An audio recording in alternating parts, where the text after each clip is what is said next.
Donovan, what was one instance in life in which you feel like you didn't defend well enough against something? I've gotten gamed on a couple times at 24 Hour Fitness, LA Fitness. You got dunked on once at Greg Gym in college. I've never ever been dunked on, and I do not want this lie, this rumor to be spread. That's never happened. When he got dunked on, did he stop? Back touch the ground? That's not what happened. No, first of all, here's what happened. Here's what happened. Because you've done this multiple times and you're pissing me off. Because this never happened. So we were at Greg Gym, right? One of either football player or whatever. He comes in and so he starts hooping. It's a fast break. He starts going. I jump with him, right? It's more we jump at the same time because I did not have the vertical, so I did not jump with him, but we jumped at the same time. He tried to yam. However, because I did make the choice, he missed the dunk. Okay, so he missed it. He missed the dunk. I was never dunked on. We jumped together at the same time is a gracious way of putting it. His heels were like a little bit off the ground. Okay. But basically the guy just jumped up and put like nuts in face. And he dunked it. Nuts were never in face. You're right. It was more like nuts ball in upper in chest. face. Nuts in upper chest.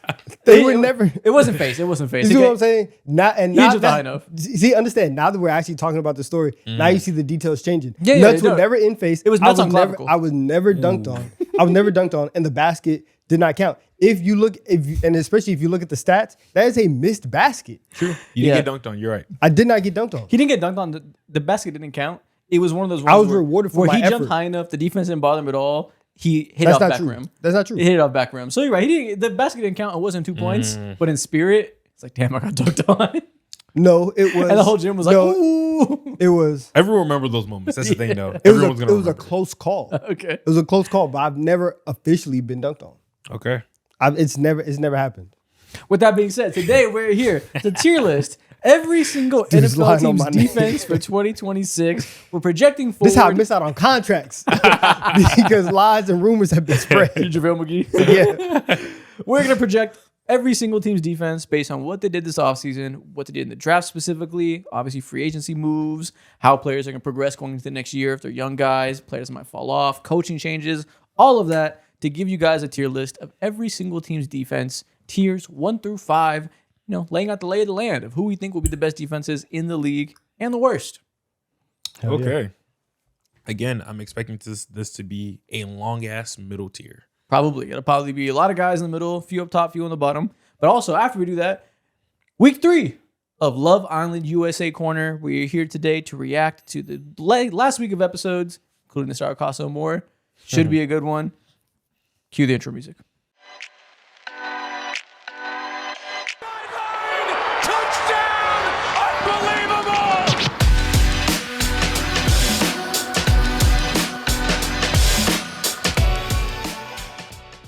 Let's start with the division we started with last week when we tier listed every single team's offense. Let's go straight over to that hellish division on the West Coast, NFC West.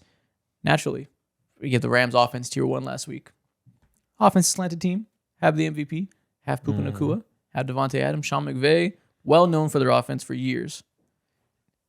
Now they have the best edge rusher of his generation and Trent McDuffie being one of the highest paid DBs in the league. Are they also a tier 1 defense now?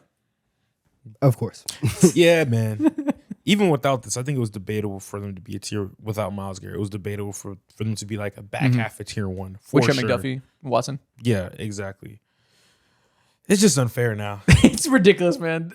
When's the last time we had a team in both? I guess the Chiefs probably had one of those back years where we would have gave them tier 1 in both when their defense was carrying them. They still have Mahomes. Obviously, some Brady years were like that. I guess the Eagles in 2024 would have been tier 1 in both. Outside of that, pretty rare for us to feel this confident on both sides of the ball about a team.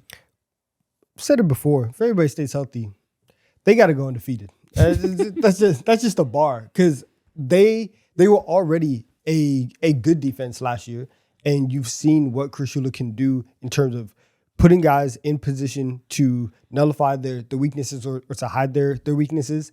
And now that you have talent, obviously the Myles Garrett signing, the Trent McDuffie trade, you go out, you get Jalen Watson as well to play opposite. So last year we looked at this defense, and the one place that we said they can get got is in the secondary. And you completely revamped it with a secondary that has won Super Bowls before. Yep. So they don't really have like the weaknesses on this team aren't there. Yeah, And, there's none. Yeah, and if they do have one, it's going to be covered up on either the front end Facts. or the back end, and they are as complete of a team as we've seen really in like the last 10 15 years. Like it's insanely hard Yeah, I to, think to find a roster this stacked. Complete team, I would say the 24 Eagles were as complete of a team. But imagine the 24 Eagles, their best players were the best ever. Myles Garrett at his position. Exactly. Not literally best ever. We know what I mean. Myles Garrett is like bona fide one of the greatest ever.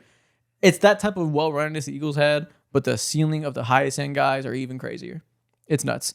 And we talked about it when the deal happened. Last year, they had a couple flaws defensively. They didn't always get the most consistent pressure when sending four. They had a good D-line, well-rounded. We know Jerry Verse, Mr. Pressure Man. It wasn't the most consistent despite that.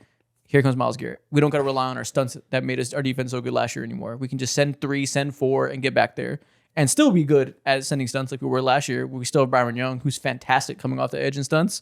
Now we can do both. We can be traditional and creative. Secondary, they didn't have the greatest man corners. They had to do a lot of zone, a lot of cover 6 shells, all this stuff where they misdirect you in what they're going to do because they didn't exactly have lockup guys on the outside. They can still do that. They still have Chris Shula, but now they also have lockup guys like Trent McDuffie.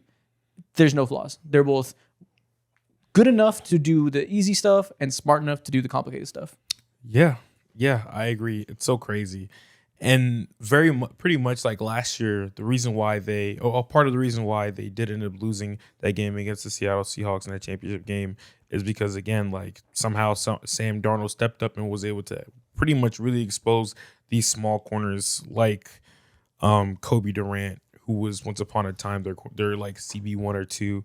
Now he's on the Dallas Cowboys. They read up completely, and they've covered up all of their weaknesses and even things that they weren't weak at. Just got the strongest strengths in the league. So definitely tier 1. So is Myles Garrett going to have like 44 sacks next year? What was his record this past season? 23? Yeah, 23 and a half. I was thinking somewhere around 35. I think Jesus Christ. I think You're being 44. conservative. Yeah, I know. I just think the whole team is so stacked. Because Byron Young's gonna have 24. Okay, makes sense. Yeah. Makes sense. Yeah, yeah. The gravity of each other makes sense. Yeah, and that's to go with like when Trent McDuffie has 12 picks. Like there's only so many sacks to go around. Yeah, so the upside's crazy here. So is this the best defense in the NFL? I don't know. Seattle Seahawks, Fuck. Yeah. also tier 1, clearly Super Bowl champions. They did lose a corner, a pretty important one, I think. Not the most important corner in the league or anything, but the Eagles did snatch one of their starters. Other than that, they're mostly running it back. They're clearly still tier 1. That's not really a debate. The fun debate is who will be a better defense next year, the Rams or the Seahawks? So I think I'm gonna go with the Rams just because I think right now they have more talent, and you've seen I don't know. Think about that. More talent. They have Garrett, which makes up for a lot, but which is why I think I think in terms of top end talent, the fact that Myles Garrett is the best defensive player in the world, I'm going to give them credit for that. And that you completely upgraded your secondary. I think I might say that. However, you have Mike McDonald on the other side. You do. And so if there ever is a way to combat, we have a Myles Garrett, okay, that's fine. We can scheme up absolutely anything. And we have our own freak in the back end that can make us right in so many different ways. And Nicky Moore. Yes. I think Seattle still has the opportunity to be the best defense in the league. I will say that the Rams are better right now. Okay. Yeah. I mean, again, they added Myles Garrett. It's not ridiculous to say. They do still have the insane cheat code of having Byron Murphy and Leonard Williams as that defensive tackle duo in the middle. Being able to have those two guys to be so dominant against the run and allow you to stay fundamental and be creative with your versatile DBs like Witherspoon and Imamori, it's a crazy advantage to have that strong of a foundation up the spine. Everything Ernest Jones brought since he came there to pair with that. Having two guys to stuff 2 holes in defensive tackles and then an athletic linebacker to fill those holes before you even get to the crazy freaks in the secondary. Any given year, this could still be the best defense in the league. So I'm saying all this to say, not a conversation. Both these defenses should still be tier 1. I agree. San Francisco 49ers. They are getting Nick Bosa back, coming off of an ACL injury. Should be getting Fred Warner back, both fully healthy. Obviously, severe injuries to both of them, and they're not exactly young guys. So we don't know for sure what they're going to look like. I'm just going to assume they're going to look like themselves just because of why not? I don't know how to go about this convo any other way. Mm-hmm. They added Osa from the Cowboys, which should be a nice addition to them as one of their pass rushing interior defensive linemen into 3-4 base sets. All around still a good defense. Michael Williams going to year 2 didn't show a ton as a pass rusher in year 1. He was a good run defender he's expected to be as a prospect, but wasn't lighting it up or anything in absence of Nick Bosa. Wasn't really fair to assume he would do that. He was a very raw pass rusher that, like I said, was drafted for his run stopping abilities. Yeah.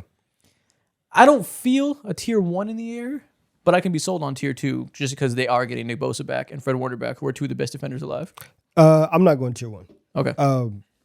I think tier 2 maybe at the top end. We talk a lot about what Robert Saleh was able to do with this defense and how he was able to scheme things up and put people in positions. As a DC, Raheem Morris is still very, very good. Yep.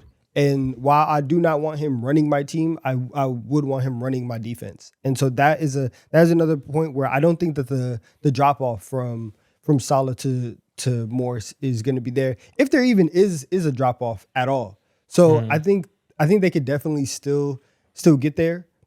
Everything with the Niners that I feel this entire offseason, one is just like, let's see if you guys can stay healthy. And the fact that the 2 biggest stars on your defense are coming back from injuries, I do think that there's probably going to be some period of ramp up time, but they are so proven, so good that 85% of Fred Warner is still one of the 5 best linebackers in the league. Like, you're still going to get that level of production. You're bringing back Drake Greenlaw, like Nate Hobbs is there, whatever. But like whatever that means. Yeah, whatever that means. So like you do have a little bit more depth maybe this year than in years past. Yeah, I just think tier 1 feels like not only are these strengths of our team, but these are also some of the best units league wide. And I don't feel that way about the Niners defense. Yeah, it's either tier 2 or tier 3, right? I think for the sake of, we know that they're not going to be one of the worst or middling defenses in the league, and also statistically as well. Like, maybe that's not helping the case but also I would argue that there's so many guys in and out who or at least you hope they're going to be healthy next year. Schematically, though, they're going to do their best to maximize each unit. I feel good about them being either back half of tier 2 or top of tier 3. Tier 3 just feels like very mid. Yeah, I think we can go tier 2. Maybe we'll move them down as we go on and see if tier 2 feels a little crowded. Yeah. I got to see them compared to some others. I'm excited about their D-line. Fred Warner. They have a good secondary. Obviously, we all like Lenore. There's like plenty of talent on the back end in the pass coverage. I'm not really worried about it. The thing will be, is this D-line going to be able to get to a point where it can be dominant and give them that upper level to be top of tier 2? I like Osa a lot coming over from Dallas. Having him, Alfred Collins is still young. Obviously not like a premium pass rusher or anything. But you combine that with the fact that it's drafted Romello Height, who I've seen mixed opinions on in terms of what people expect him to be able to give as a rookie as far as his pass rushing as their third edge rusher goes. Yeah. If he can give them something, that's a lot of guys to supplement Nick Bosa. And that kind of like small rebuild in the past couple of years on top of Michael Williams, who hopefully has a year 2, refinement of his power and being able to add more pass rushing elements. That 2 years of adding more bodies to the D-line, if they can get all those guys clicking at once, that's a nice versatile room of run stopping and edge rushing that I could see that kind of being one of the best D-lines in the league and like propelling them back to top end defenses. Okay. But that's also a lot of bets on young guys that aren't proven at all. Can they? I think tier 2 is fine. In terms of best case scenario, tier 2 is fine. Yeah. I don't think the ceiling of tier 1 is there. Unless one of those young guys I just mentioned becomes like a star. Just pops. Yeah. Which I guess is possible for Osa. He showed a ton last year. Okay, last team in this division, Cardinals. What do we expect to get from them? Probably around tier 4. They got hit very, very heavily last year with injuries all around. But you look at what they have. You have Walter Nolan, you have Will Johnson there, Budda Baker's still there. I think they can probably sneak into tier 4 if everything goes right. More high-end talent than you would think for a team of this caliber. Like the guys you just named, obviously Budda Baker was one of the best downhill safeties for a long time. I think Will Johnson can be a true cornerback 1. We all like him when he's healthy. Big, lengthy, rangy cornerback that can make plays. Just obviously he's probably going to have an injury bug for his whole career. Garrett Williams, who got injured last year too, like every fucking buddy else in this team. One of the best nickels in the league when he's healthy. If Walter Nolan can be a star edge rusher, interior pass rusher with Josh Sweat, who I think we all think is a very like competent edge rusher 1 for this team, that's not a lot of holes left after all the levels of defense I just mentioned. Now, obviously, they don't have the greatest run stoppers around those pass rushers. That's not the linebacker room is anything to blow your mind. They're not a super complete defense, but that's a good amount of star power. And I think they have to figure out what they want to do with Josh Sweat. There's been a lot of talk about him potentially getting traded. And so if you swap him out and they either get some draft picks or they just get another like replacement level guy, then we'll see what that line looks like. And then you really do need Nolan to take a step forward. But so also like really, depending on that, that's where I think like if he's gone and you're not getting just like insane production or super valuable, competent production from your edge, then I think we can drop down to tier 5. Mm-hmm. But the Will Johnson of it all really moves me in terms of moving tiers and going from tier 5 to tier 4 and trying to see if we can actually tap into that cornerback one potential that was there, pre-draft. Yeah. Yeah. Okay. Yeah, if they trade Josh Sweat, this all goes out the door. Because, I like BJ Ojolari 2 years ago. That was 2 years ago.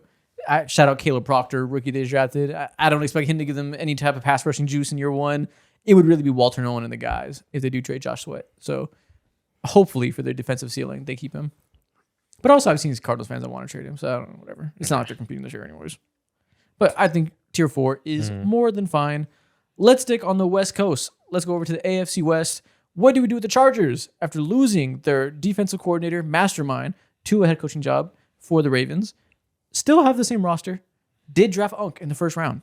They do have a 24-year-old edge rusher, Akeem Mesidor, who's coming in, and everybody's saying in training camp that, this guy is... You see the 24 years of age in his skill refinement. He already feels like he is a guy who has been here for a long time. I think should give them a lot of quality reps as a rookie. I don't know exactly what the production is going to be like, but if you tell me he has an 8-sack rookie year and is a very, very good third pass rusher for this team, that's what I expect. It wouldn't even be surprising. That should happen. Does that offset losing one of the best coordinators in the league, though? Probably not. Where does it leave us? Yeah, the whole Jesse Minter thing is it sucks, obviously, but considering that a lot of the guys that you guys had the last year are pretty much still here, during James still here as well, leading this group, I feel like you have tier 2, at least like quality talent, assuming like the Akeem Mesidor thing actually does come into effect. And he's like day one that guy. The hard part is they were clearly tier 2 last year. The talent's still there. So when you say you have tier 2 talent, that makes sense, right? The question will be, are these DBs frauds and are they Jesse Minter made? Because he's such a genius play caller. Was he making Cam Hart, Elijah Molden, Dante Jackson, Tarheeb Still, all these guys, Tony Jefferson at his advanced age, was he making them look good enough when really with a regular mind in the door, are they just going to be regular? Is that going to be a room that holds you back a little bit? Because Jesse Minter is like the best maximizer of DB talent in the NFL. Yeah. I think tier 2 is still there. And I think the fact that Unk is coming in and can produce day one does give you guys a much better floor from your edge room. And hopefully he can like teach some stuff to Khalil Mack and help him make a leap there, like help he can impart some wisdom. Yeah, I think the mentorship aspect of that is always like super key. So I would bet on a career year from Khalil Mack learning from Unk. And the fact that Jesse Minter is gone, like you do need somebody to come in and, lead the room. And so that's why I think I do think that Mesidor can come in and, it's year one in the system, but obviously he has like years of experience. So he can come in and coach in the field, really. Yeah. Year 15. Yeah. Exactly. So tier 2 is still on the board, and we do this with offenses all the time. They don't have the offensive coordinator, like they're going to take a step back. I think that there might be a bigger learning or adjustment period for the Chargers defense. So that's why I think right now tier 3 is kind of there. And then we will see what their new DC is able to come in and provide. Yeah, they're hiring Chris O'Leary, who 2 years ago was the safeties coach or DB's coach underneath Jesse Minter. Last year, he went to college to Western Michigan to go get reps, learning to be a DC, to come back. It was like clearly a plan. That was the pipeline because like they knew they were going to lose Jesse eventually. He's going to run the same scheme in a broad sense. Every DC imparts their own version of the scheme, but Jesse Minter got his scheme from the same scheme that Will McDonald got his scheme from the Ravens tree. Yeah. So I expect it'll still be a good defense. I meant Mike McDonald. I said Will McDonald, not the edge rusher, Mike McDonald. I suspect it'll be a similar use of the talent, so they're not going to like fall off a cliff because now you're asking Cam Hart to be a man corner when he was so used to playing a lot of cover 3 or whatever. Like they're going to do the same type of things. I don't know if we'll have the insanely high level like play-by-play play calling ability that Jesse Minter did. Everybody that played Jesse Minter's defense talks about the fact that they didn't know what the fuck they were looking at until halfway through the play because all the meta stuff of disguising coverages and having you think it's a cover 2 and then our middle linebacker sinks back and all of a sudden it's a cover 3 and Derwin James is running a deep middle third. Jesse Minter is like peak at that. So I suspect you'll lose some of that, but not enough for me to think this defense is going to like fall off a cliff. So I guess what I'm saying is I lean tier 2, but I'm very open to just seeing it's tier 3 by week 2. Let's off season. Let's be optimistic. Let's go tier 2. Okay. Yeah. I do kind of think Akeem Mestor is going to be like really, really good. He will be good. He has Like, no choice. yo, we obviously like we joke around, but like I think, and we talked about it during the draft process. He's not gonna die at age 30. You know, like he can still come in and give you very valuable snaps for a decent period of time. And for a lot of players on a lot of teams, if you can get 4 to 5 years of consistent, solid production, that's more than a majority of the league. So this is fine. It was okay. He just wasn't supposed to be like a top 10 pick. Yeah. But for where they got him, this is perfect. And I agree on all that. What I'm saying is I don't think it'll just be decent production for these years. I think it might be a Pro Bowler. I'm kind of like really selling myself that he might be like elite. Okay. And does that manifest as a rookie? Probably not. There's some learning curve, but like whenever you see a guy who comes in as a rookie and is like, oh, wait till next year, he's going to be a problem. He's still really impactful in year 1. And while we still have Khalil Mack for this year, I think this could be a really, really high level pass rush. Okay. Kansas City Chiefs. What do we do with them?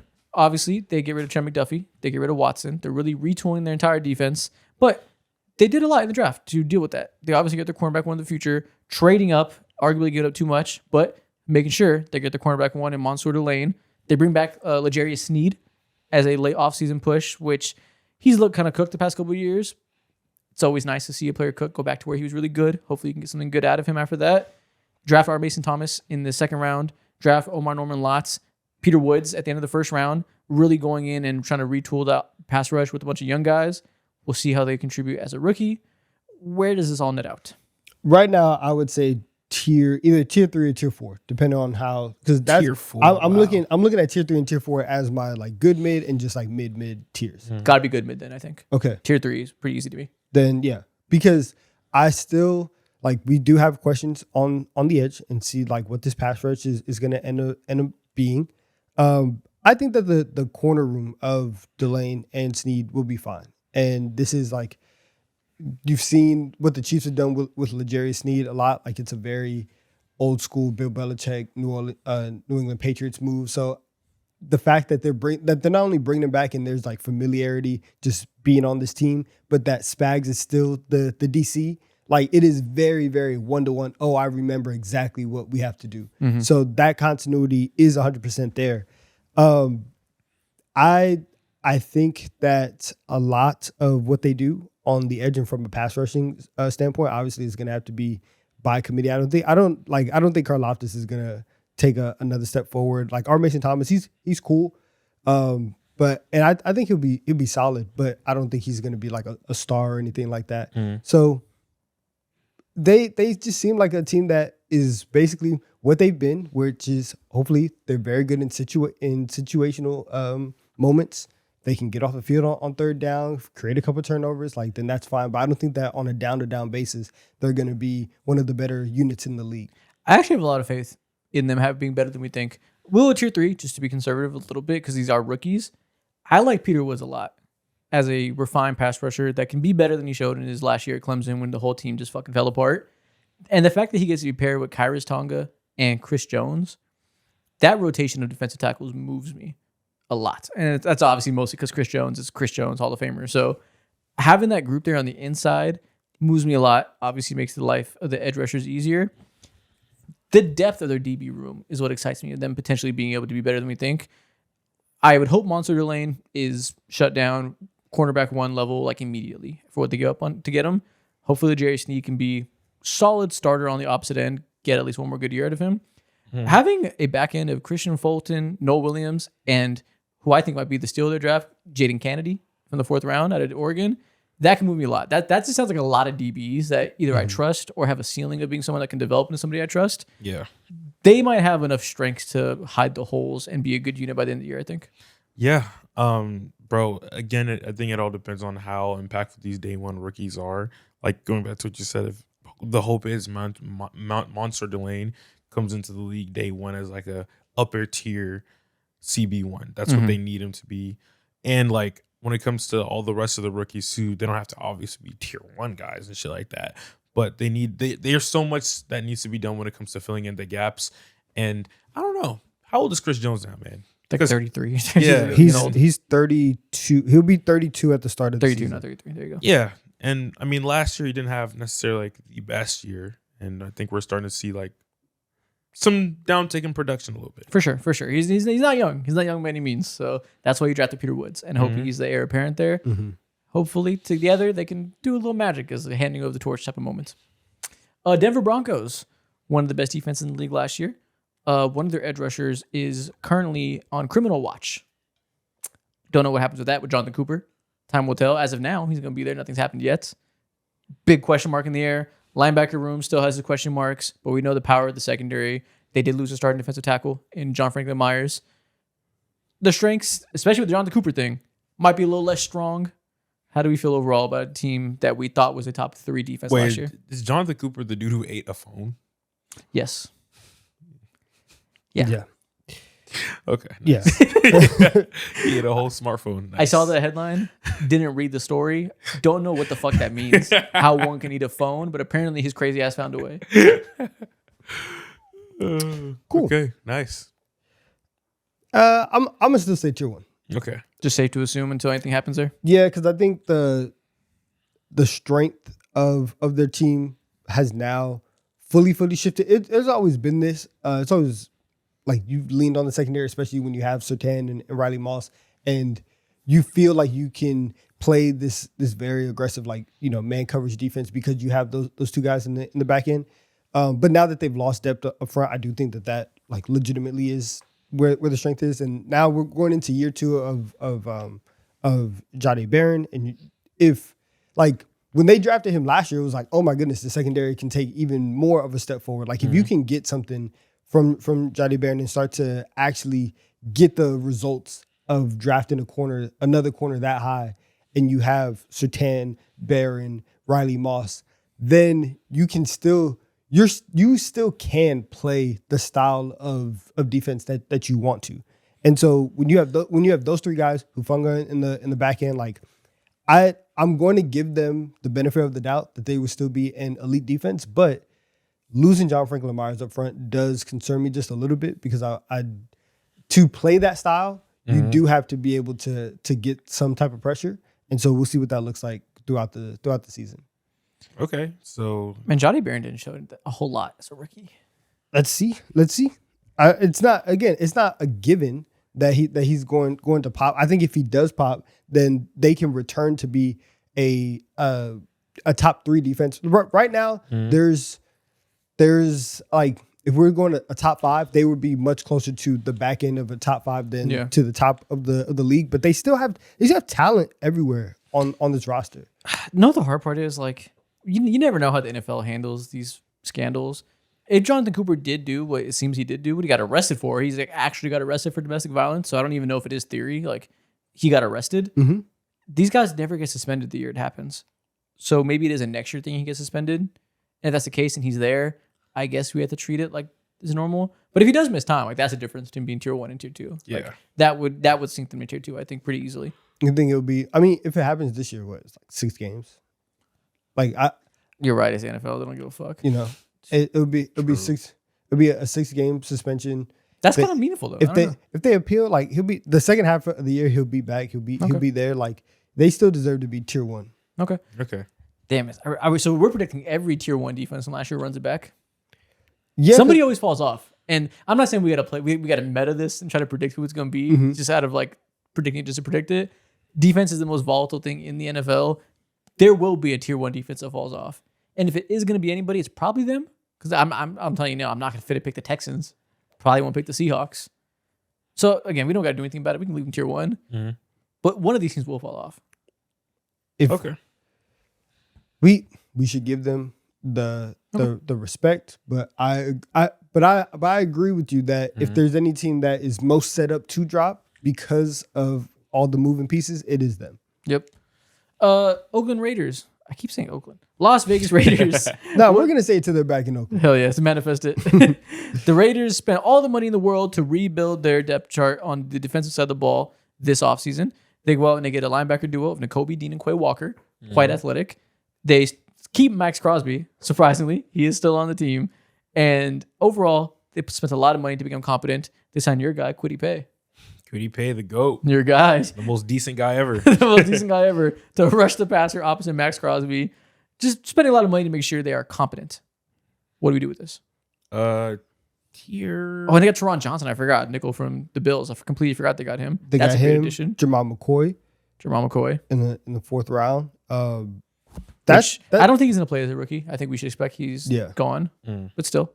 if he gives them anything, tier 5, probably tier 5 with the ability to get to tier 4. Like I do think that they could be spunky, and remaking the linebacker room helps a lot. Makes a huge difference. Nakobe Dean is good. Like he is really, really good. And so if you have him, you have Max Crosby, you have your boy Kwity Paye. Like there's situations where they can create a pass rush, and they drafted Traden Stukes too. They can get out after guys. I can see a tier 4.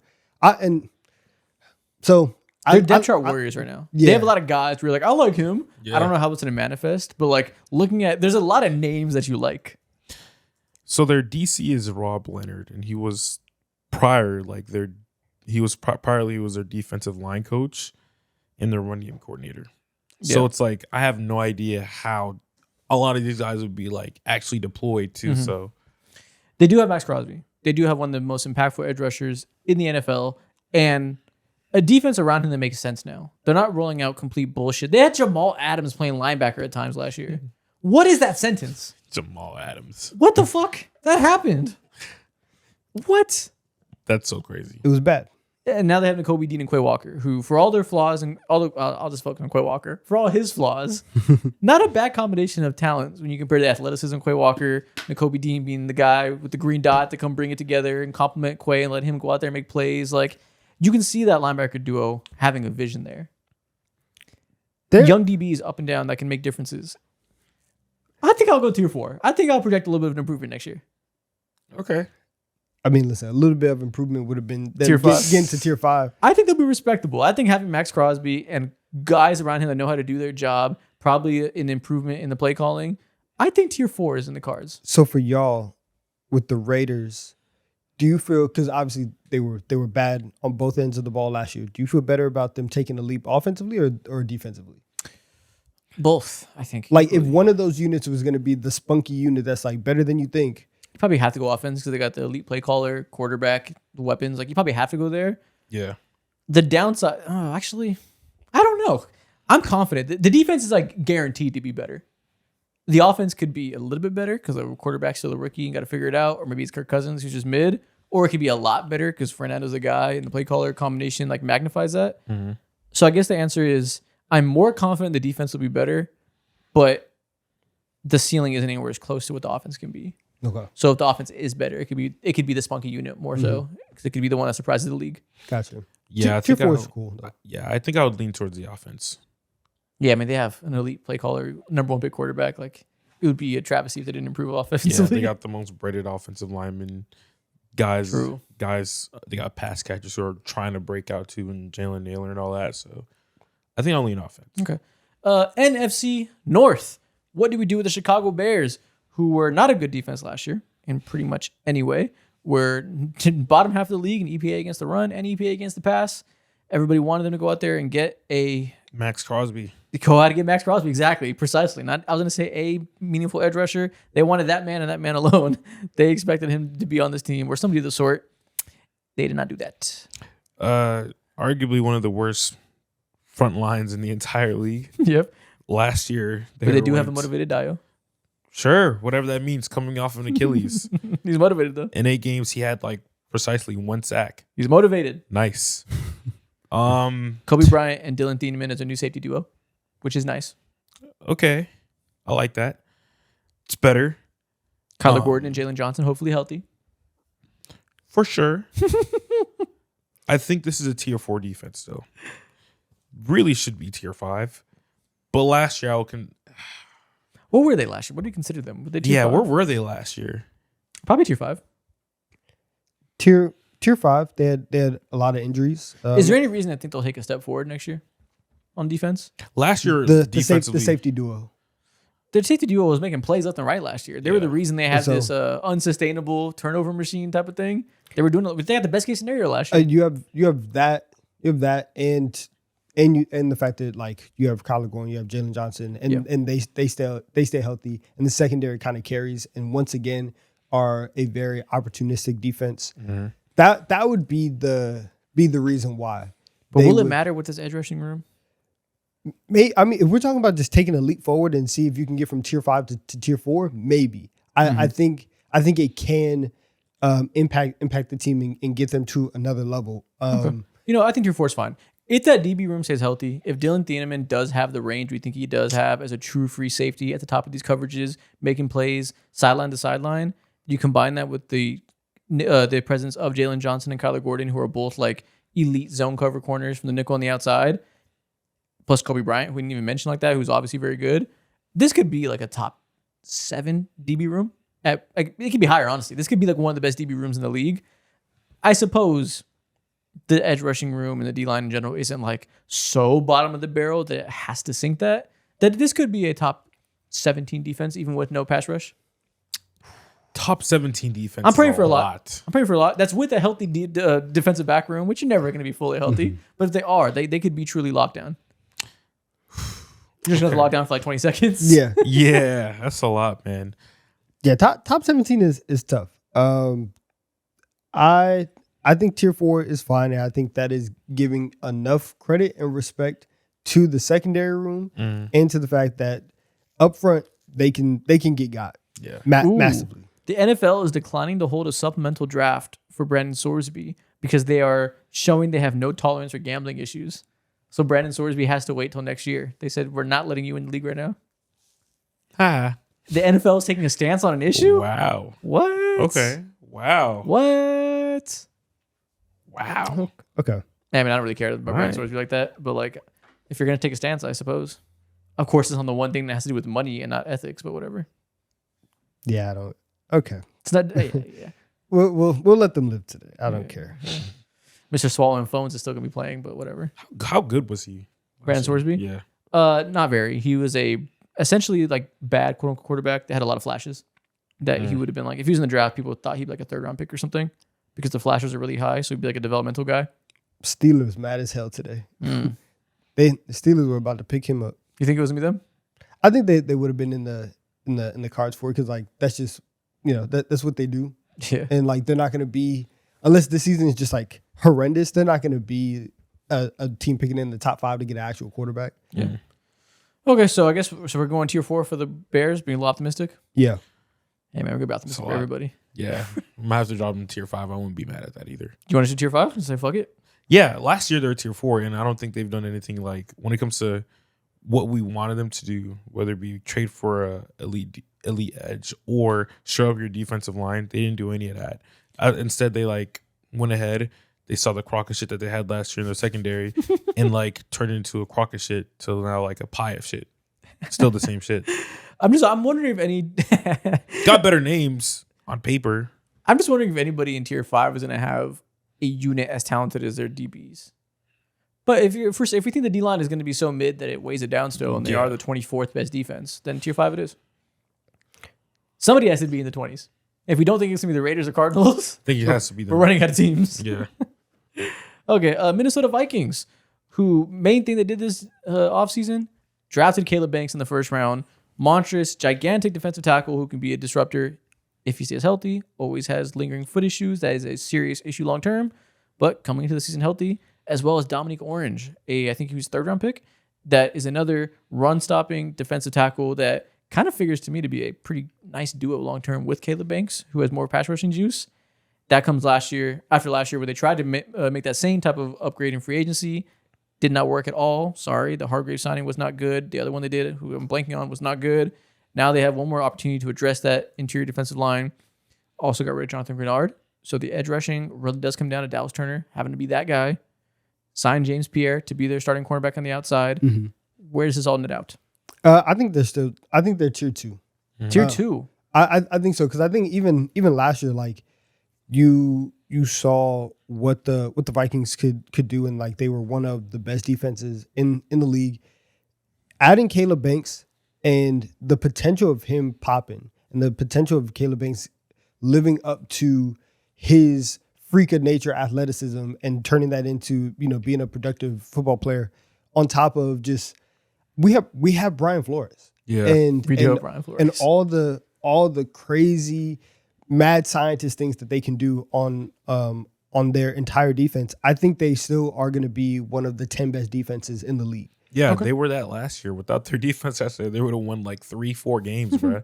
They had so much to cover up for, and they didn't bleed out too much time. I still think they're tier 2. Yeah, last year they were third in EPA per play against the pass and ninth against the run. Yeah. And now you tell me that ninth against the run, they directly addressed that with 2 of their top 3 picks in the draft. No reason to really doubt them. When like you said, they do have Brian Flores. Last the only year- thing would be losing Jonathan Grenard does matter. True. Jonathan Grenard is a top 15 to 20 edge rusher in the league. Like at worst, like that's being conservative when I say 20. Mr. Pressure Man, Dallas Turner, like you have to be that guy. It's you and Van Ginkel. It's like Where'd the they whole- send him to again? Eagles. The Eagles? Fuck. Yeah. Yeah. And you know we what? saw it. And We saw it's a great addition for the Eagles. So that means it has to be a great loss for the Vikings. Yeah. And they did it for age, obviously, to like reset. And they said, we drafted Dallas Turner a couple years ago. It's his time. Are you ready? Yeah, which is why I think last year you look at that defense and it's like that's a tier 1 defense. And you look It wasn't tier 1 last year.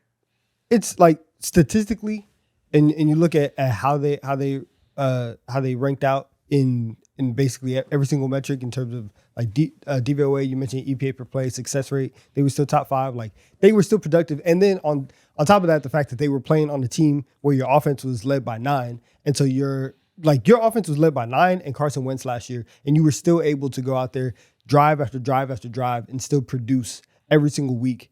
And as bad as the offense was, this team still ended up at 9-8 with a winning record. Yep. That's because this defense was legitimately was great. And looking back on it, we probably like the other defenses, and there was a very clear like top 3, but I think like you could probably open one up. They were probably tier 1 plus last year, and so they can drop down to tier 2 and they'd still be fine. Yeah, I think tier 2 is completely okay.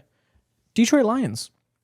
Their safeties are both dealing with massive injuries that don't know what they look like when they come back. Their pass rush is still Aiden Hutchinson and the guys. Aiden Hutchinson being the, like in the NFL, probably by far the edge rusher with the most burden on his shoulders for like the 4th straight year. This is what he does. He carries the Lions pass rush single-handedly. How do we feel about them going into this year? Do we feel like they made any type of gigantic additions that you feel like they're going to be a meaningfully different defense next year? No. I think their secondary is what scares me, just because of the safety injuries. We know that across the board, they always get hurt, and you're always just pulling guys in to play corner for them. Amik Robertson left. They lost Alex Anzalone as a linebacker. So you have two guys, and Amik Robertson, somebody who played a lot for them last year because people were going in and out. We need to see Terry and Arnold really, obviously lock in and be the first round draft pick that they wanted him to be. So there's a lot of questions on the back end that I don't know. Well, I do know they don't have a front 4 that can support the secondary and the questions that they have in the secondary. So I'm looking at them, and they were probably fine last year. This is probably like a tier 4 defense, maybe. I like without those safeties, both of them who are Pro Bowlers, All Pros, all these things, it's tough. It's very tough. And I agree. We have them right here looking at tier 3. I don't think they're as good as the Chiefs. I think the Raiders probably have to move down and we put the Lions in tier 4. Okay, I agree. I'm fine with putting the Raiders down too. Yeah, I'm looking at that. I'm like, nah, let me just relax. Okay. And Cardinals, should the Cardinals stay tier 4? Man, we like the Cardinals. I say we put them high. We put them in tier 4 on both tier lists, which is Yeah, I like Will Johnson. isn't amazing.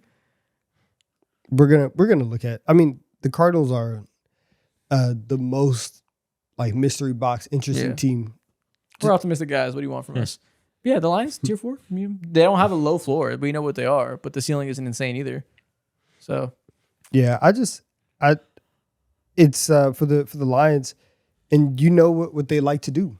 They like to play man coverage, and if your secondary is not up to that task to play man coverage, play in and play out, and you don't have a front four and you don't have a pass rush that can help out your secondary and make sure that they're not covering for 4 or 5 seconds, you are setting yourself up to get diced up.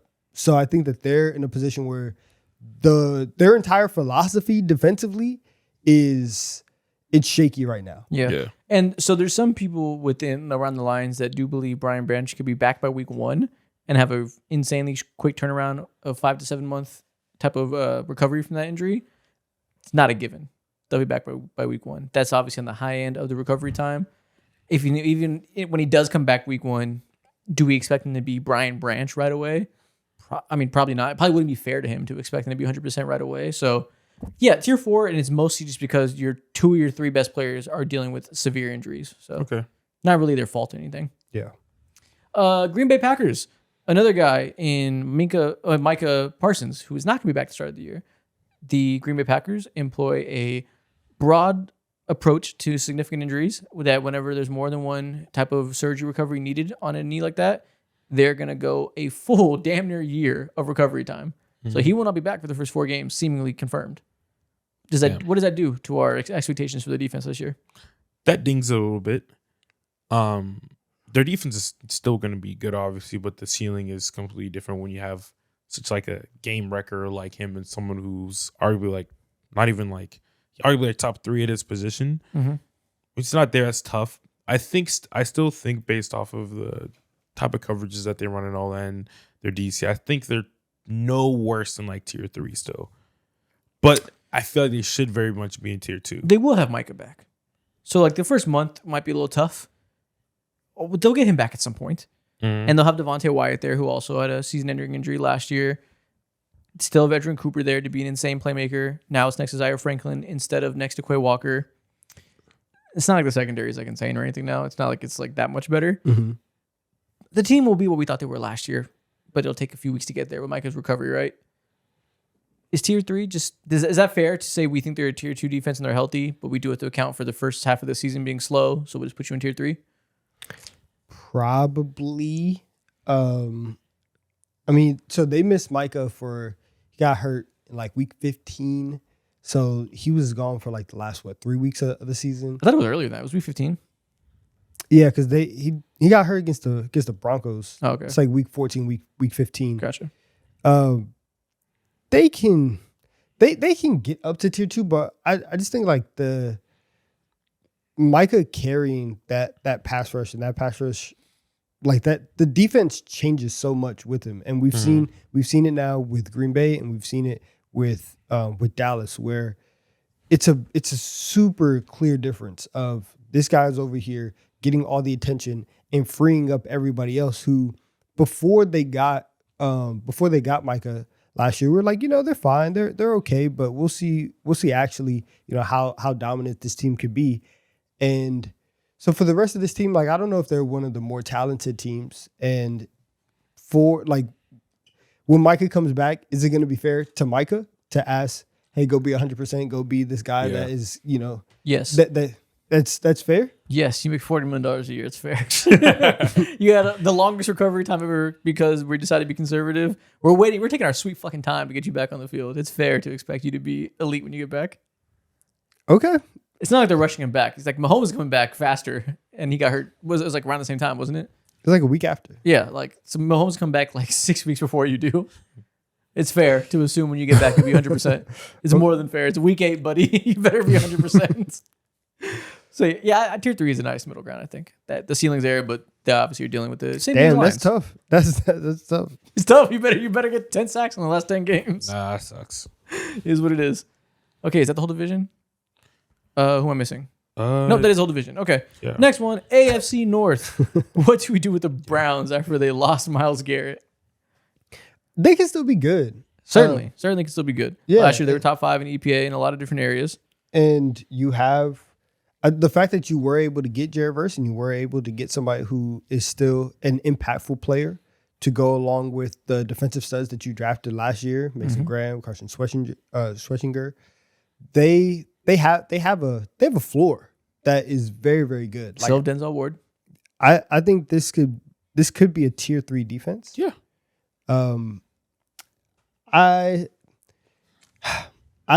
You don't have Myles Garrett, and that's a big like the downgrade from Garrett to Jared Verse, even as good as Jared Verse can be, that still is massive. We got to go tier 4, I think. I don't think we can And I understand that. That's fine with me.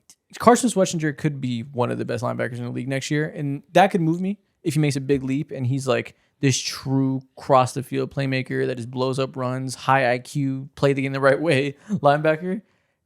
We need to see Mason Graham be like an elite pass rusher for me to feel like they're going to have enough there after losing Garrett. Because not only did they lose Garrett and go down to Verse, which is, losing the sacks and losing the obvious impact of Garrett, the level in which Garrett made everybody better with the attention he drew, they're not going to have that. So not only do you have a less productive guy who's the 1-to-1 downgrade, everybody's life is harder now with Myles Garrett not there. I got to see Mason Graham be the guy that makes everybody's life easier. You got Graham, Quincy Williams is there, Emmanuel McNeil Warren they drafted. This is peak saying names defense. I don't think for Emmanuel McNeil Warren it is. Yeah, we'll see. He's such a hard prospect for me to feel like what we should get from him as a rookie year. I can see the ceiling of tier 3 for them. Oh, certainly. That wouldn't be crazy at all. That's because that's a pretty reasonable ceiling.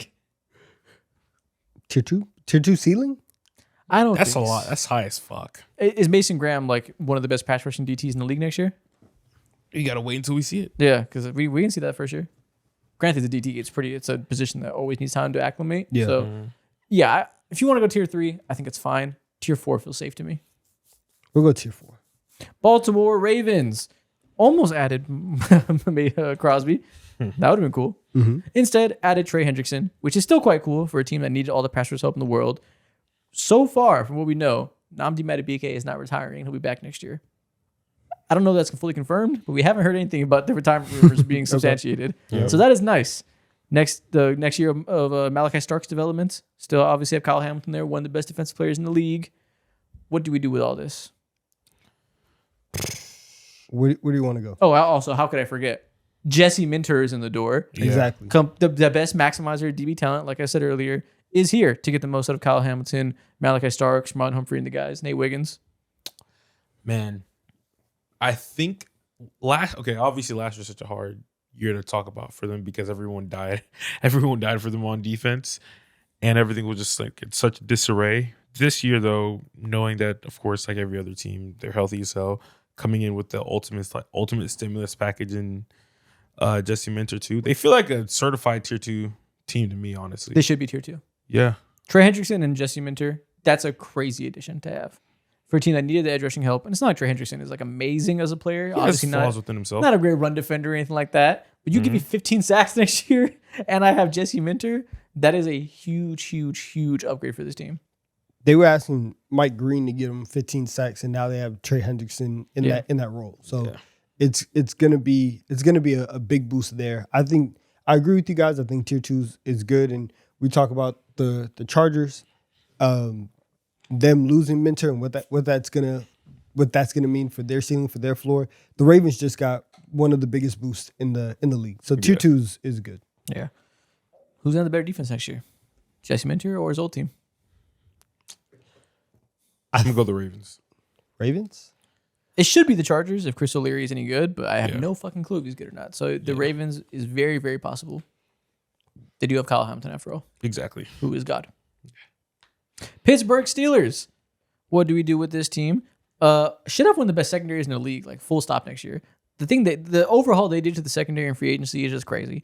Joey Porter Jr. made a star leap last year. What do? You signed Jaquan Brisker. You signed Jamel Dean. You still have Jalen Ramsey there from the year prior.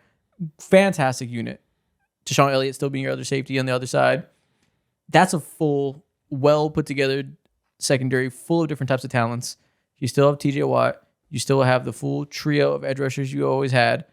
Cameron Hayward, still there, very old, still there. This should be a pretty goddamn good defense. I'm going tier 3 for them. Really? That's fair. Yeah, that's fair. They're old. They're very old. They're old. And I you look at what they did last year, and they kind of were just there.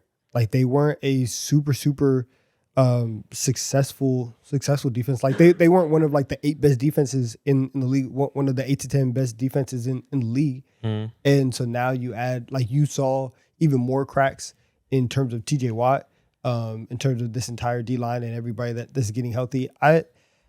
I think they are a team that is spiritually one of the 5 best defenses in the league, and that is how they will carry themselves. But I think we're gonna look up, and they're gonna be about 13th and 13th or 14th in EPA per play, and a lot of these other metrics, and they'll just be fine. Like they're not gonna be embarrassing. I don't think the Steelers. It's very, very hard for them to be an embarrassing defense, but I don't think that they are gonna be one of.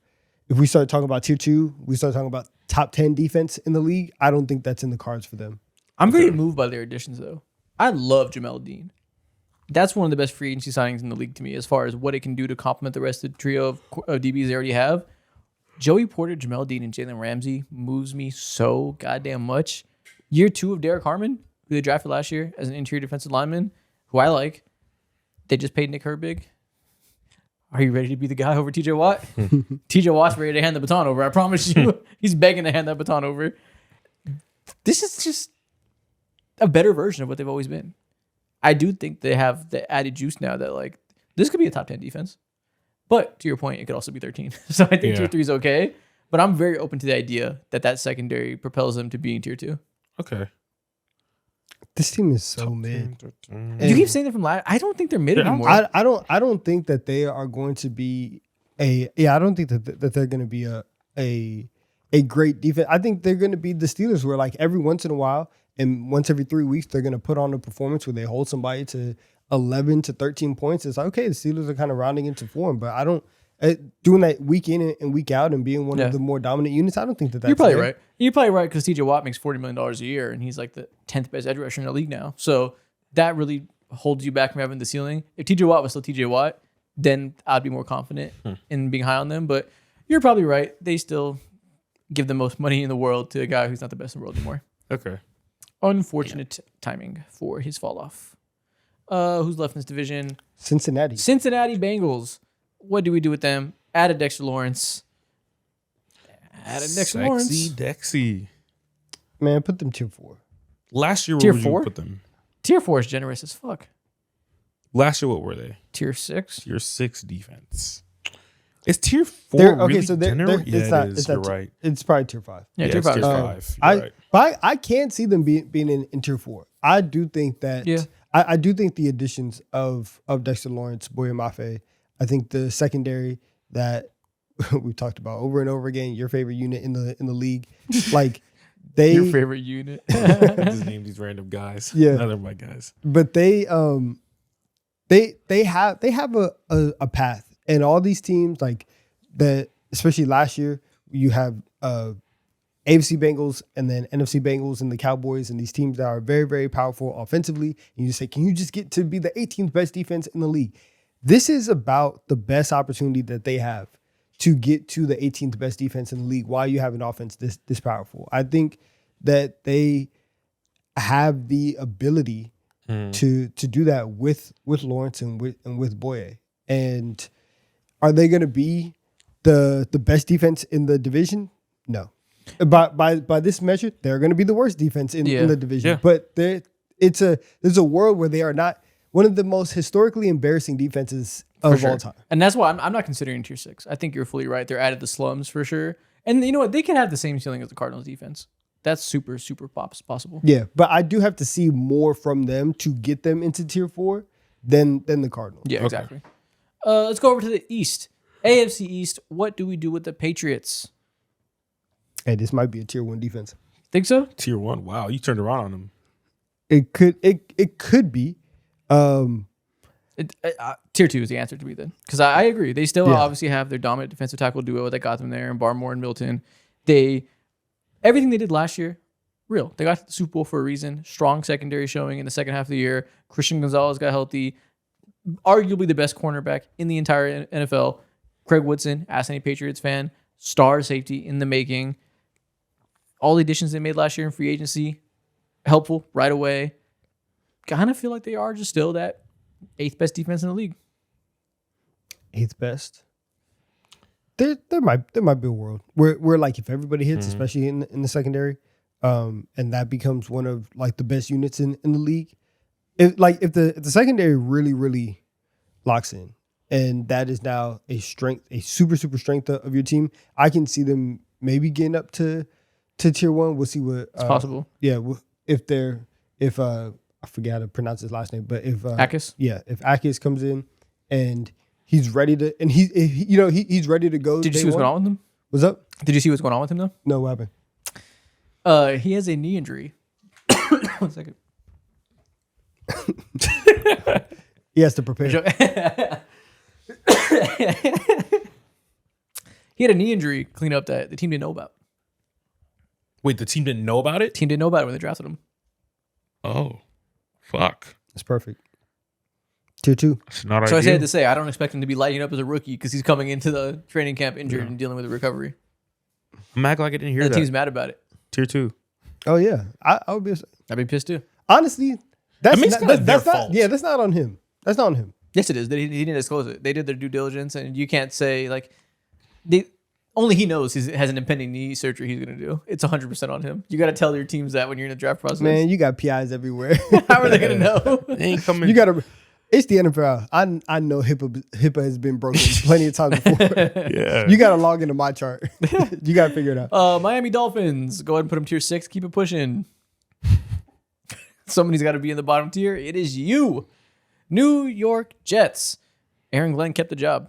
Put that tier 5. Tier 5. Why shouldn't they be lower? Why shouldn't they be higher? Higher? Why shouldn't they be higher? Why shouldn't they be tier 5 exactly? I'm just asking for you for an explanation. No picks. No picks. True. Add David Bailey. Did you add? So I think until further notice, they are on. It's the same reason kind of with the Bengals, where it's like you do have a ceiling of tier 4. You have made these additions, and we know that you brought in a lot of guys to make sure that what happened last year does not happen again. However, we were sure, like if Aaron Glenn got fired, nobody would have been like, oh my God, they're doing a disservice to Aaron Glenn. It was a fireable offense the way that the defense was ran last year, and then you add on top of the fact that you cleaned house. And again, you brought in some guys. You traded for Tavondre Sweat. You added Demar Davis, Joseph Asai. Minka Fitzpatrick. Very, very competent unit. I still need to see it because that guy is coaching the team, and he was 5 seconds away from being fired. Yeah. I mean, the additions they made are pretty serious. Like that's meaningful additions. Picking the top edge rusher in the draft, which doesn't matter how we feel about David Bailey. They expect that to be a needle mover there. Tavondre Sweat is a great addition to complement him on the inside. Minka Fitzpatrick can still play. Maybe he's not prime Minka Fitzpatrick. Him and D'Angelo Ponson get 2 picks instead of 0. True. Like you're probably right that we should only move them from tier 6 to tier 5. That when you look at a team like the Lions in tier 4, that's too much credit to the Jets based on question mark additions. But I won't be shocked if they are one of those teams that prove to be a middle of the pack defense. Like David Bailey could just be a star, like they want him to be, and all of a sudden they're looking like the 21st best defense. Yeah, they have the talent, but also last year was so damning because Aaron Glenn, you're coming from Detroit, where you were able to install this defensive culture and you were able to coach a lot of people up, because all the injury stuff that Detroit is dealing with now, they've dealt with it for a couple years now. And so you've been in situations where you've had less than ideal talent and you've still been able to coach people up. And then last year, you started the year off with Quinnen Williams. You started the year off with Sauce Gardner. And for that defense to be as bad as it was from jump, that's really alarming from the person who's going to once again run this defense. So maybe maybe it was just year one as head coach and it's a learning curve and he gets much better in year 2. But I don't have a lot of faith in Aaron Glenn, DC of the DC / head coach, whatever, of the New York Jets right now. Yeah, I don't blame you. Last team in this division, Buffalo Bills. Coming into this offseason, they replace their nickel starting corner with CJ Gardner-Johnson. Probably a downgrade from Teron Johnson, but at least they have another proven body there to not make a huge downgrade. Their main upgrade is one. Last season, Cole Bishop had a huge second half of the season leap. Hopefully that continues. And they signed Bradley Chubb to a $15 million year contract, whose best days are long gone, but they are really beggars can't be choosers as far as the Bills' edge rushing group goes. And they draft TJ Parker in the second round to hopefully be the heir apparent there that Bradley Chubb can be the band-aid for now. Hopefully TJ Parker is our main edge rusher going forward if he hits the ceiling. Other than that, mostly the same defense. Mostly still mid. Yeah, not inspiring at all. No, it's not inspiring. Nice little tier 4. Yeah. If McDermott was here, I would probably say tier 3 because, McDermott was running the defense, and they're also another team that's dealt with basically a lot of teams in the NFL have dealt with a lot of injuries over a period of years. But the Bills have done that plenty times before, and they were still able to kind of reinvent themselves year in and year out to maximize the players that they had. McDermott's not there. Now you're switching to an offensive-minded Joe Brady as your head coach. You don't have that defensive mind in the building. We'll see what comes of that. Tier 4 is fine. Yeah. The teams, what's tough? The teams in tier 3 are serious defenses to me. Like, those are good defenses. So, like, I think this is going to be a year with, like, the first half of the league defenses, the top 16, are going to be all, like, legit. Mm-hmm. You got to have, like, some elite units to break into that. Because if we're going to say the Steelers are the 16th best defense in the league or something like that by the time we finish this tier list, it's tough to break into the top half. Yeah. Because the tier 4 teams are all respectable. Yeah, they can be okay. Are the Bills respectable? They're the definition of respectable. Like, just respectable. They'll be fine. You can respect it, but it's not, like, great, Yeah, I guess their run defense just really weighs it down. Yeah, definitely. Makes sense. That's the one thing C.J. Gardner-Johnson can do. Pop some heads. He can go downhill. He can help. He can help in the run Scream game. about it after. Yes. Now he will get beat in coverage. That does not matter. They will not have safeties be the reason why their run defense is bad. Yeah. So far, only one team in tier 6. I'm sorry. I mean, I'm not sorry, but like the Dolphins are Tier of their own. You invented ass. they're bad. You're creating new ways to spin it. Sticking to the East, Philadelphia Eagles, welcome to tier 1. This is a clear-cut, top-tier defense. Their offense might be absolutely infuriating to watch at times. We will see how it is with the new OC. I promise you their defense will be fucking fantastic after adding Jonathan Grenard and Rick Woolen. Mm-hmm.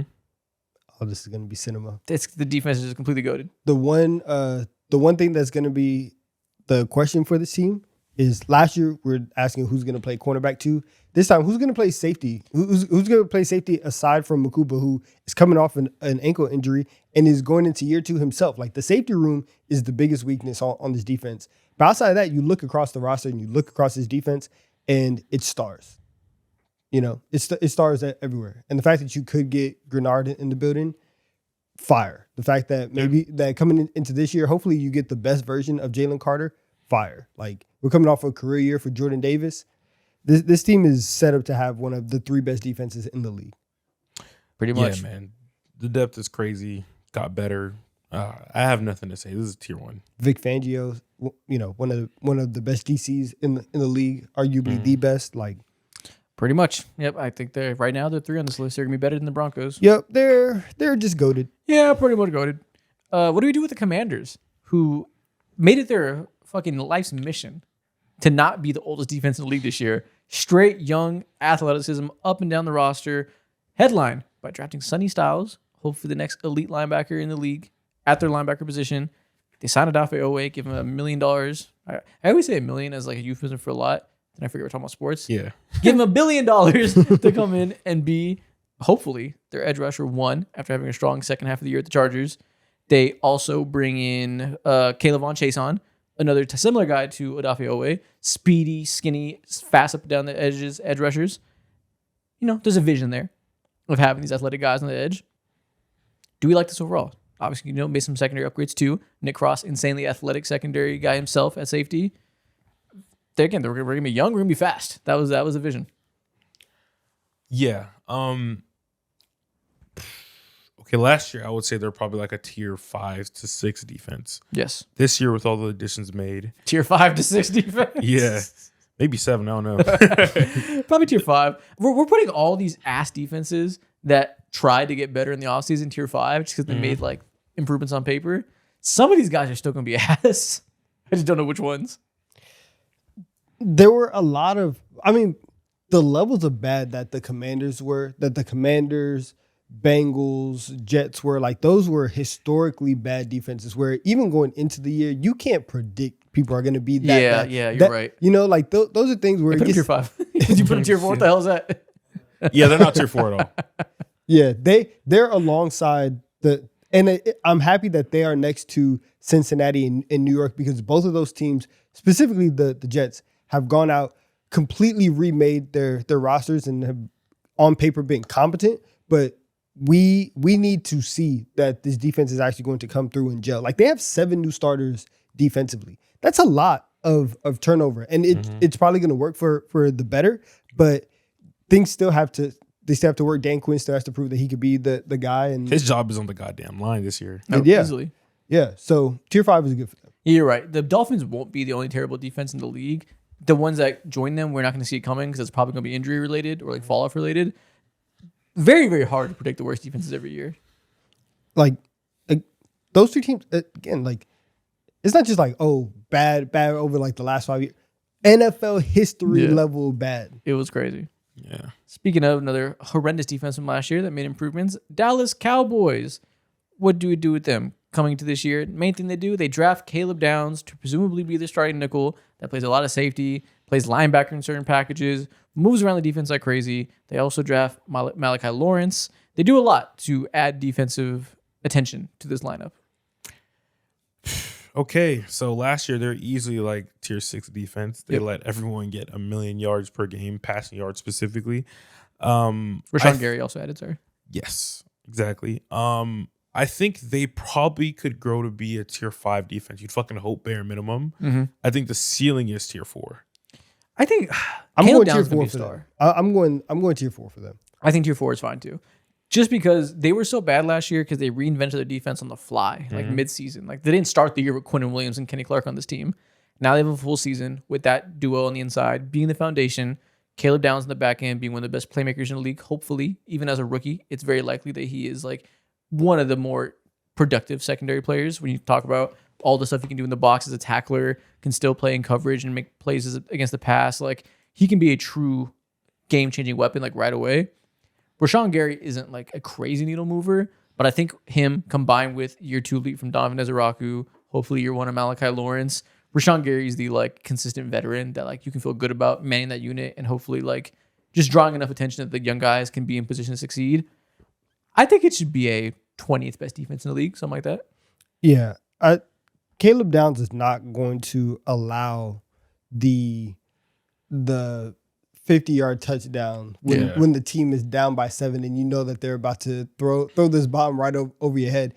That's not gonna happen. So I think the amount of big plays and the amount of explosives that are just going to be taken off the board for the Cowboys, and they're going to be able to play with things actually in front of them. I do think tier 4 is there. They're also another team that, just like all these other bad teams, 6 new starters defensively. Like, we do have to see it, but in the second half of last year, they did look better than what they did in the first half after they got Quinnen. So that's why I feel comfortable putting them a tier above the Jets, the Commanders, the Bengals.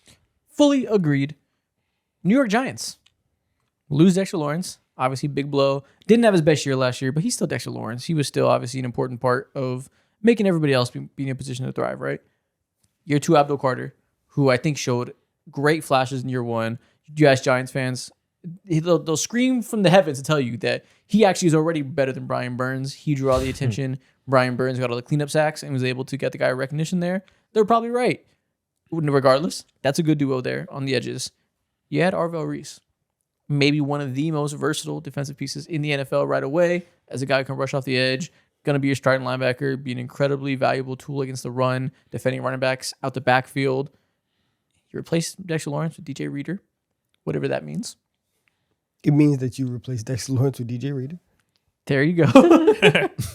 You get Paulson and Debo in the secondary, bring in Greg Newsome, still have Javon Holland from the previous year. What does all this net out to? There's a lot of moving parts here, a lot of changing out, some elite pieces, losing, adding. It's a whole new vision, honestly, of a defense. I think that I would go tier 4 for them. I can be convinced to tier 3 only because I think that their front 4, front 7, if you want to expand it, especially with the versatility of Arvin Reese, I think that unit can be one of the better units in the league. Agreed. Even without Dexter Lawrence, that doesn't scare you? I mean, it does scare me, but if there was going to be a team that loses a major piece on their defensive line, it would be the Giants and this team that, it's just proven really to everybody. You really can't have too many pass rushers. You can't have too many people playing on the edge. So I think that can bump them up, and it could make up for a lot of different deficiencies elsewhere. But I don't think that they are as complete of a defense as I would like them to be, or as some of the other teams in tier 4 would be. Now, if in the draft, instead of going Mount Noah and Reese, if they went Reese and Downs, and then now you had those two as the combo on their defense, and now you have stars in the front end and in the back end, I can really, really make that push. It's not really where I'm feeling right now. Yeah, I agree. I think they could be a really good defense. Everything you said, I agree. The sheer athleticism of their front 7 is a crazy strength. I like Colton Hood a lot. Somebody they drafted in this past draft class. It wasn't a premier draft pick, but I think Colton Hood could prove to be a very strong man coverage outside starting corner, even if it's not as a rookie. We'll see. They're bringing Ardarius Washington to come with John Harbaugh, who multiple years was like the Band-Aid that saved the Ravens defense at times, allowed them to put him at free safety and move Kyle Hamilton around, let him be versatile and not make Kyle Hamilton have to be that Band-Aid that plugs things up. There's a lot of guys up and down in this depth chart that there's just more professionals in the secondary than you would think. Yeah, they could be tier 3. It wouldn't shock me because I think Abdul Carter can be an elite edge rusher next year. And if we're not doing a whole lot of projecting so far on this list, I'm noticing. And if we're going to project something, I think we could project that Abdul Carter becomes elite this year, that Arvo Reese is defensive rookie of the year caliber player, and this could become an elite defense. I feel like Abdul Carter is easily, when it comes to talking about players who are underrated, he's like the face of that conversation. I agree. At least defensively. I agree. The problem is, and why I probably will keep them tier 4, is they can't stop the run. True. To save their lives. And they couldn't do it with Dexter Lawrence. Now he's gone. And they were the worst team defending the run by a margin last year. And I don't like if that doesn't get to a level where they can actually keep, like, just not give anybody 5 yards on any given play, and maybe Harbaugh comes in and he's Mr. Trenches, Mr. Old School Football, and his staff is able to come in and wrangle that in. Okay, we can get there. They were bad last year defending the run, and that's a very, very big problem. And the interior D-line is still full of guys who you're not excited about. Now, there is Denard Wilson coming in as a new DC, give them a new look, new ideas. And I do think that having Tremaine Edmonds and Arvo Reese as a crazy, crazy athletic linebacker duo, that helps a lot. But yeah, I don't feel strongly about the interior D-line holding up their end of the bargain there. So, okay, if you think that's going to be the thing that holds them back from being tier 3, I'm not going to argue with it. Over to the South. NFC South, what do you do with the Falcons? What do we do with the Falcons? What should we do with the Falcons? They got that man. I guess nothing happened. Yeah, Pretty James much, Pierce so is getting away with it. Back, okay. Fuck. They draft Avion Terrell to pair with AJ Terrell. They got a cool story of brothers playing together in that secondary, potentially. The edge rushing duo they drafted the previous year in James Pierce Jr. and Jalen Walker entering year 2. Mm-hmm. I think it's a safe assumption that it will be a much better unit in year 2. Two guys coming in together that had all the pressure in the world on them as rookies to produce. And I think both showed signs you should feel very good about them, despite James Pierce Jr. being a demon off the field. He's going to be there on the field. So I suppose we got to account for that. Xavier Watts was very good as a rookie, pairing him with Jesse Bates. This is not a bad defense. Last year they were good. Yeah, not a bad defense by any means. Obviously, a very good rookie class. I don't know that they got a ton better this offseason, but I think they showed plenty to build off of last year that we can feel good about. Tier 4 is getting packed, but none of these teams are screaming tier 3 to me. Yeah, nah.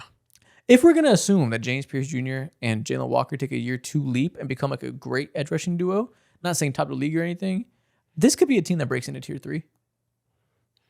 They can get there. If those guys are good enough, like having Xavier Watts, Favion Terrell can be productive. Like the secondary is good, assuming they're healthy. Yeah, we have to judge them like everybody is going to be there, and they took a risk to go out and get Jalen Walker and James Pierce in the same draft. I don't want to talk about it, but like they like. Unfortunately, he's good. Yeah. And Yeah, unfortunately, he's going to be there. So tier 3, they could be a star duo next year. Unfortunately, I appreciate the help. Yeah, because I did not want to talk about it. unfortunately, this terrible guy is good at football, and he's going to be playing for this team next year. I think they could take a tier 3 leap next year. I won't be surprised at all. Yeah, like somebody has to do it. And what's the recipe for having a leap that we don't see coming? 2 first-round pick edge rushers from the previous year going to year 2. Yeah. That'll do it. And already having some secondary steals from the previous draft. Now you add on to that Avion Terrell. This could be a very good defense. New coaching staff too. Like they have everything. Yeah. They kind of check all the boxes for that breakout defense, honestly. Yeah, I mean, last year they were kind of the breakout defense. Yeah, but Sure. they're breakout on like cute, that's a good defense that like isn't making anything really happen. If assuming the offense holds up there in the bargain with a new coach, they keep like a good enough team that people pay attention to it. I am worried about their defense just because I think on the opposite end, like they're going to be one of those defenses that they're going to get tested just because they're going to be on the field so much. Like I don't know, I don't think any of us are super high on Michael Penix, and then if he's not good, it's like, oh, let's go to Tua. Okay, fine. Sick. Yeah, Let's go to Tua. your offense is not going Said to. no one ever. Yeah, your offense is not going to be somebody that kind of holds their end of the bargain. So I think the limits to what this defense can do is it's gonna be, strength tested throughout the entire season. For sure. Saints. I do not know what to think about the Saints defense. This is one of the defenses of all time. And so I think tier 4, if they're, because they are just regular, and like they have some good pieces, but I'm not looking at them, and at least on some of the other tier 4 teams, you have impact players, you have guys, and for the Saints, I don't feel like they have like impact players to that degree. Yeah, they don't. But the hard part is, so they're not depth chart name warriors, but they overperformed so insanely well last year. Like they were a good defense for a lot of last year. They're 11th EPA per play overall, and just found a way to continue to be productive as a unit. That I feel like we need to respect that. But yeah, when you look at the names they added this offseason, like they don't jump out to you as like, whoa, this is the next unit. But they did this last year. And sure, their best players were like Chase Young and Kool-Aid McKinstry. They got it done last year, and we're a very solid unit. I mean, do you feel good What do we got about right now? 1, 2, 3, 4, 5 plus 8, 13. Okay, so tier 4 starts at 14th best defense. Yeah, but I feel like the line that we've drawn between tier 3 and tier 4, it does feel like a pretty definitive line. It does. It doesn't feel like at the end of this, if we go back and reorder some stuff, that there's going to be a lot of movement. And for the Saints, I think a completely respectable defense, one that's not going to embarrass you on a week in and week out basis, is fine. But I don't think that this is going to be one of the better units in the league. Yeah, they might be towards the top of this tier, but they are still in this tier. Okay. Panthers. Ooh, They better be tier 3. Hey, that's a good. They better be tier 3. They have to be. They have to be tier 3, and I do feel good about them. I gotta investigate myself how good I feel about them, because obviously go out, they get Jalen Phillips. I think it was $30 million a year Yeah. to Jalen Phillips. That alone is a big addition. Bring a guy out there that is a fantastic edge rusher and creating pressures. It's one of those guys that's Mr. Pressure Man. Isn't going to be the highest sack guy in the world, but when you already have a defense that has a lot of young guys taking steps, you have healthy Derek Brown and Bobby Brown in there, Tershawn Wharton. That's a fantastic interior duo or trio, really. You have Nick Scorton and Princely from the previous year. Jalen Phillips just screams, this is the piece that puts us over the top and gives us enough defensive line juice.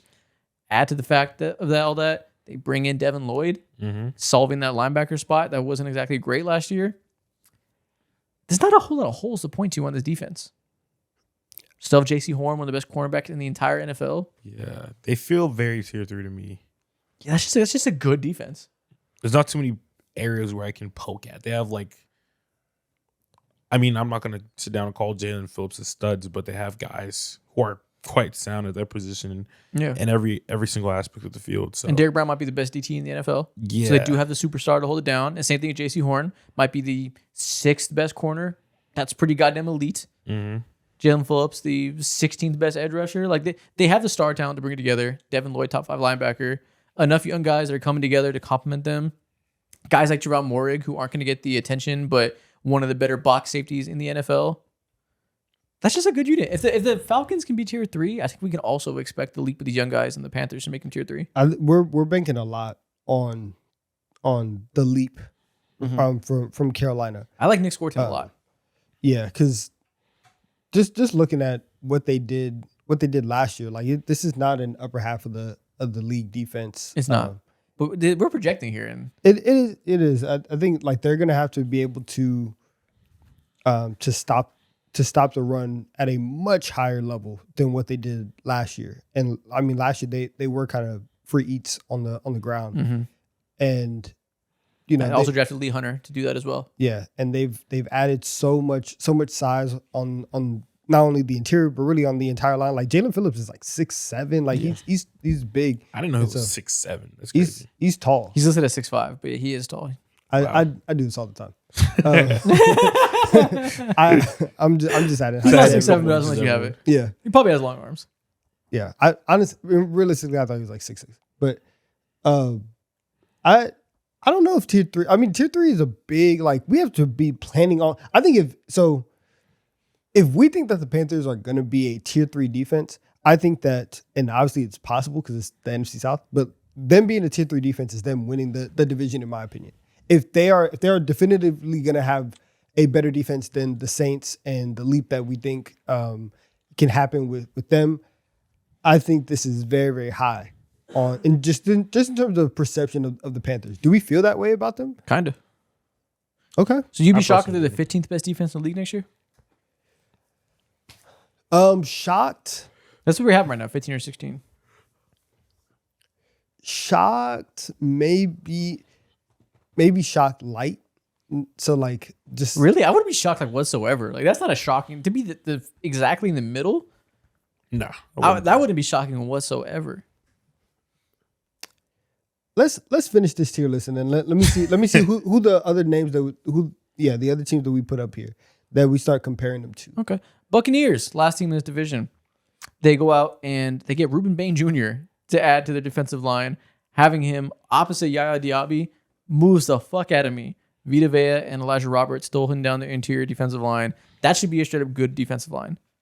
A lot of these guys were hurt last year, weren't they? Yes, the whole team was injured. You have Benjamin Morrison and Jacob Parrish going to year 2, who I think all both showed signs last year as a rookie, to pair with Antoine Woodfield and Tyke Smith. Good pass rush, good secondary. You add Alex Anzalone to the middle of that defense as well. Not a ton of holes to poke at. This really does hinge on, can Ruben Bain be like elite right away? As far as like, do they have the upper tier talent to be a great defense again? Because not having holes is one thing, having real needle movers is another for a team like this, that they're seemingly always like well-rounded. It's just they're in like year 4 of this run of this type of core. So it's like, can we get those type of guys that can be the superstars? Obviously, Yaya Diaby is a very promising player. Isn't like superstar. You want him to be the complement to a guy like Ruben Bain.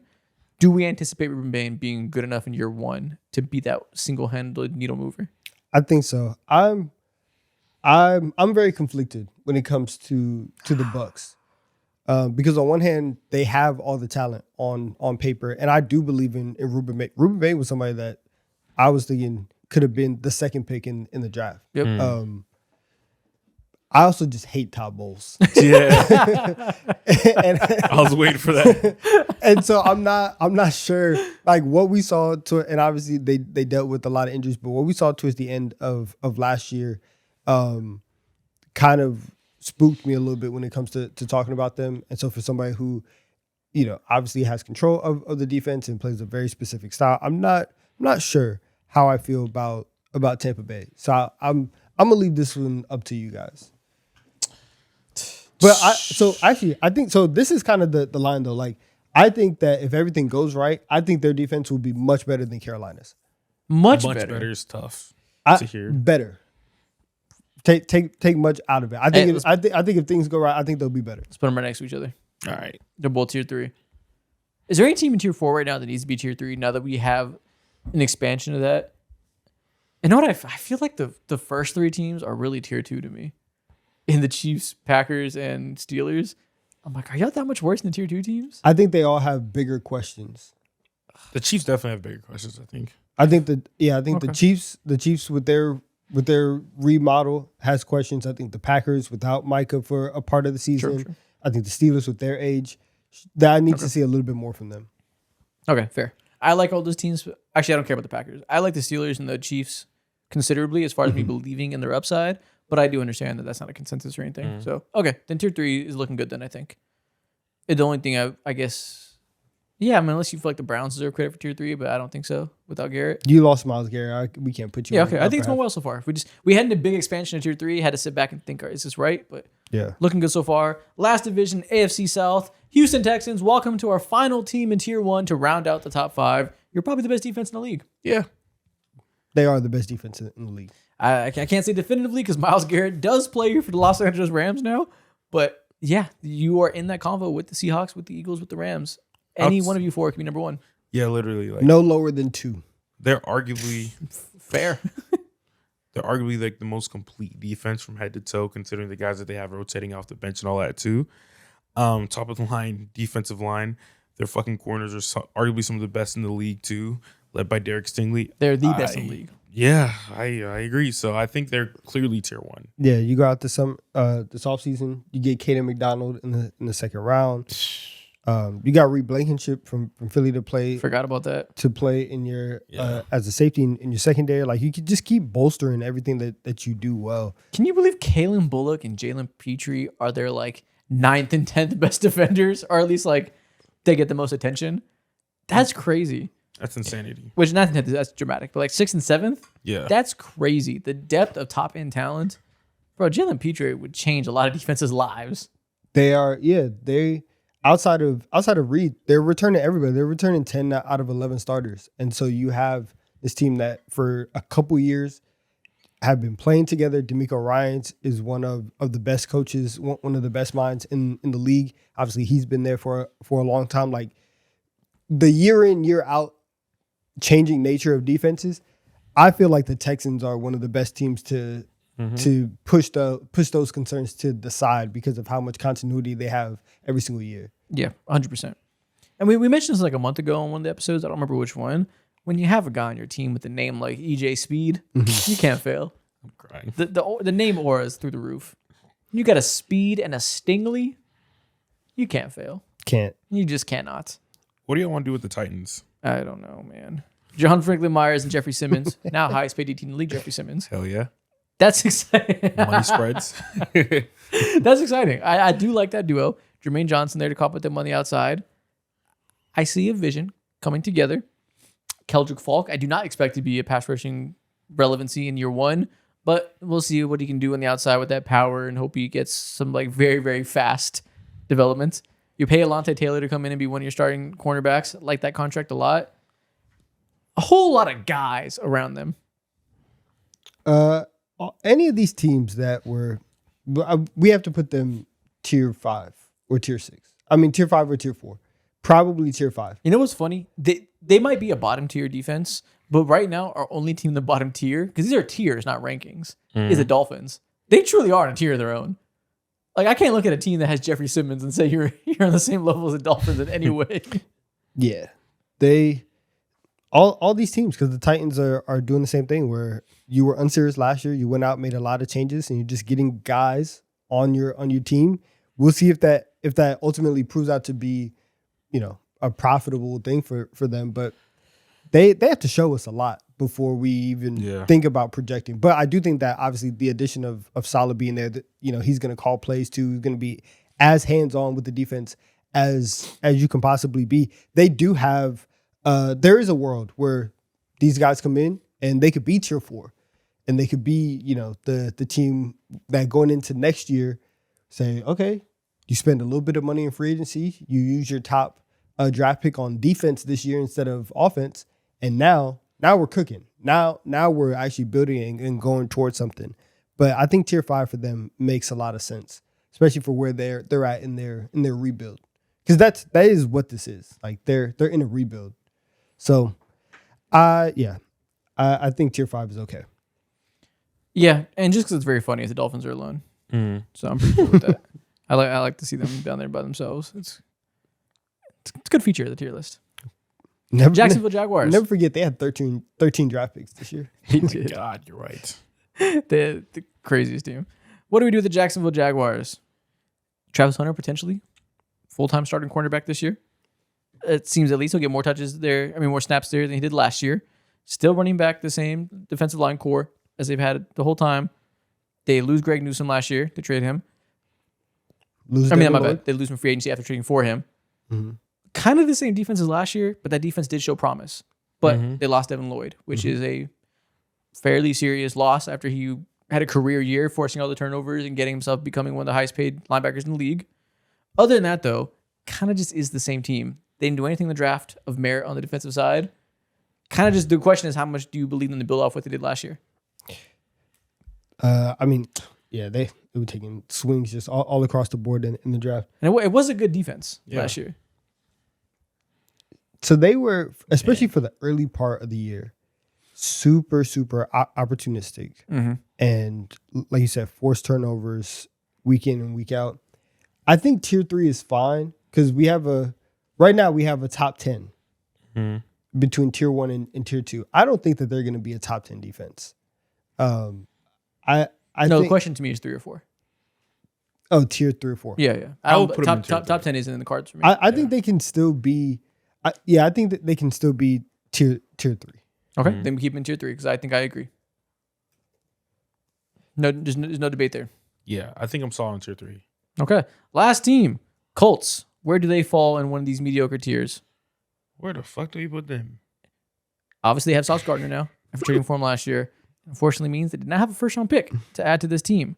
So core is still the core. They lose Zaire Franklin, if that matters so much to you, and they replace him with CJ Allen in the draft, who, that could be a very lateral move, even as a rookie. I could see CJ Allen being pretty serviceable right away as a starting linebacker.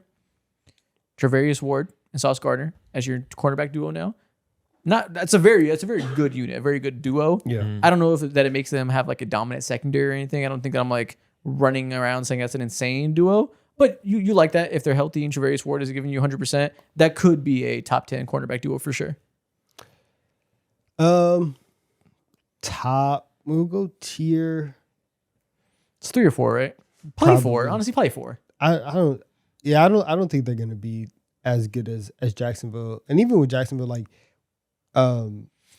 especially for them, like the breakout that they had last year, and the fact that you maintained Campanelli as your DC, and so you got the breakout, and you have the continuity going into this year.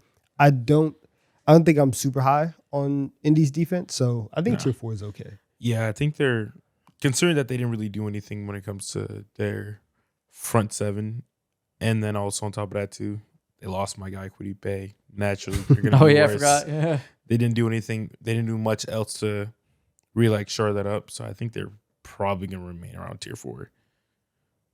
Yeah. There's not too much like that you can look at last year and be like, oh, you know what? Like this is gonna be one of like the best units in the league.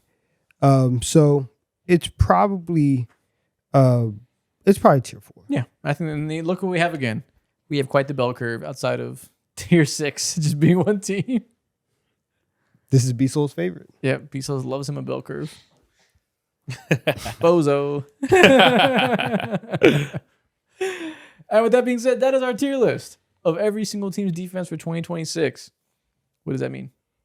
It means it's time for some Love Island Corner, Producer Corner. We are here today to do our Week 3 recap of Love Island USA. B-Souls, hit your Producer Corner music. Maybach music. Yeah. I swear it changes every week. Damn, I missed it. My audio's off. It's Maybach time. Okay. So you're a little sick. A little bit. House call people don't know. We recorded T3 this morning and they knew you're sick to your stomach Yes. because Giannis is not a Celtic and he got you physically ill. Yes. That is exactly why. You want to pull the mask down so people can hear you a little better? That is exactly why. Not because I went to see Playboy Cardi the weekend prior. Horrible decision. I am too old for Playboy Cardi, man. You're shrinking. You're shrieking. Shrieking? Yeah, Oh, you know, in a mosh pit. I was forced to be. You were It's too forced to be shrieking? Yeah, I've it seen was- you in public shriek a few times while you're on the court without being forced. I think you might just be a shrieker. Streak? What does that mean? Shrieker. Shriek. Oh.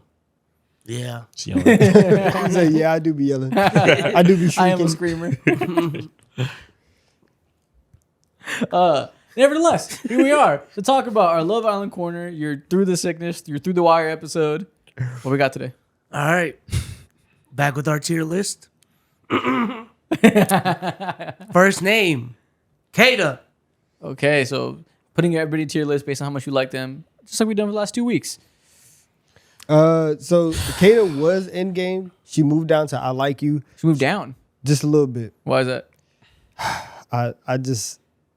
It was such a hard scene to watch her and Kenzie yell across the villa, yell to the other people.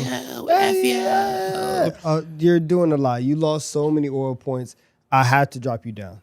You are not keeping it P at all. Is there any woman on earth though that kept it P in that moment?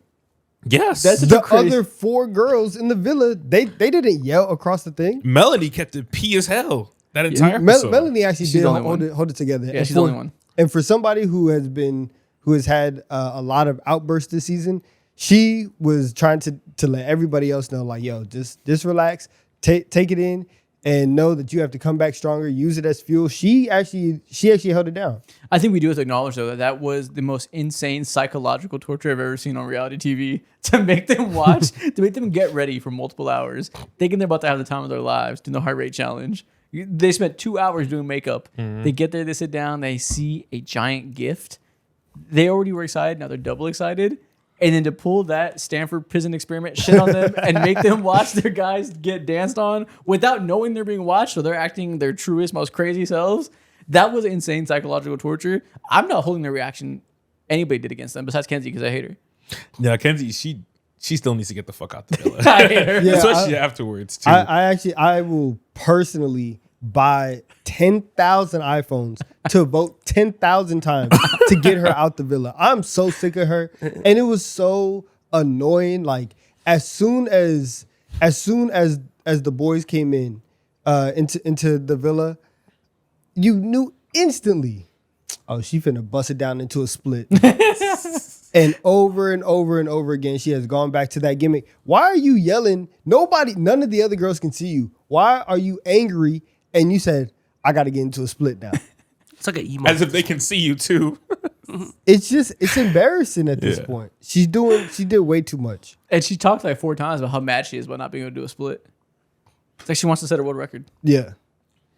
Have you seen there was a video on Club 520 that they reacted to where a guy set a world record for most splits done in a minute? No, but I bet Kenzie can smoke him. Bro, I don't know. He What did was the record? 48 splits in a minute. 48 splits. The get up time is crazy. It was crazy.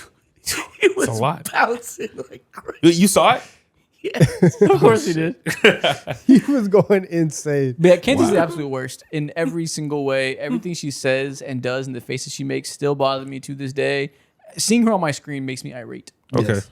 So she's get out. But I think Kata stays in game though. I'm not that. That was a It's bad moment. one bad moment in a very understandable circumstance. But on a week by week, I didn't see that's the latest episode that came out last night. She didn't do anything. But so she wasn't like overly Nah. on any dudes or anything like Nah, that. in the second episode, she got it back. Okay, if she bounced back, then she could be on game. So All right. Trinity. Trinity.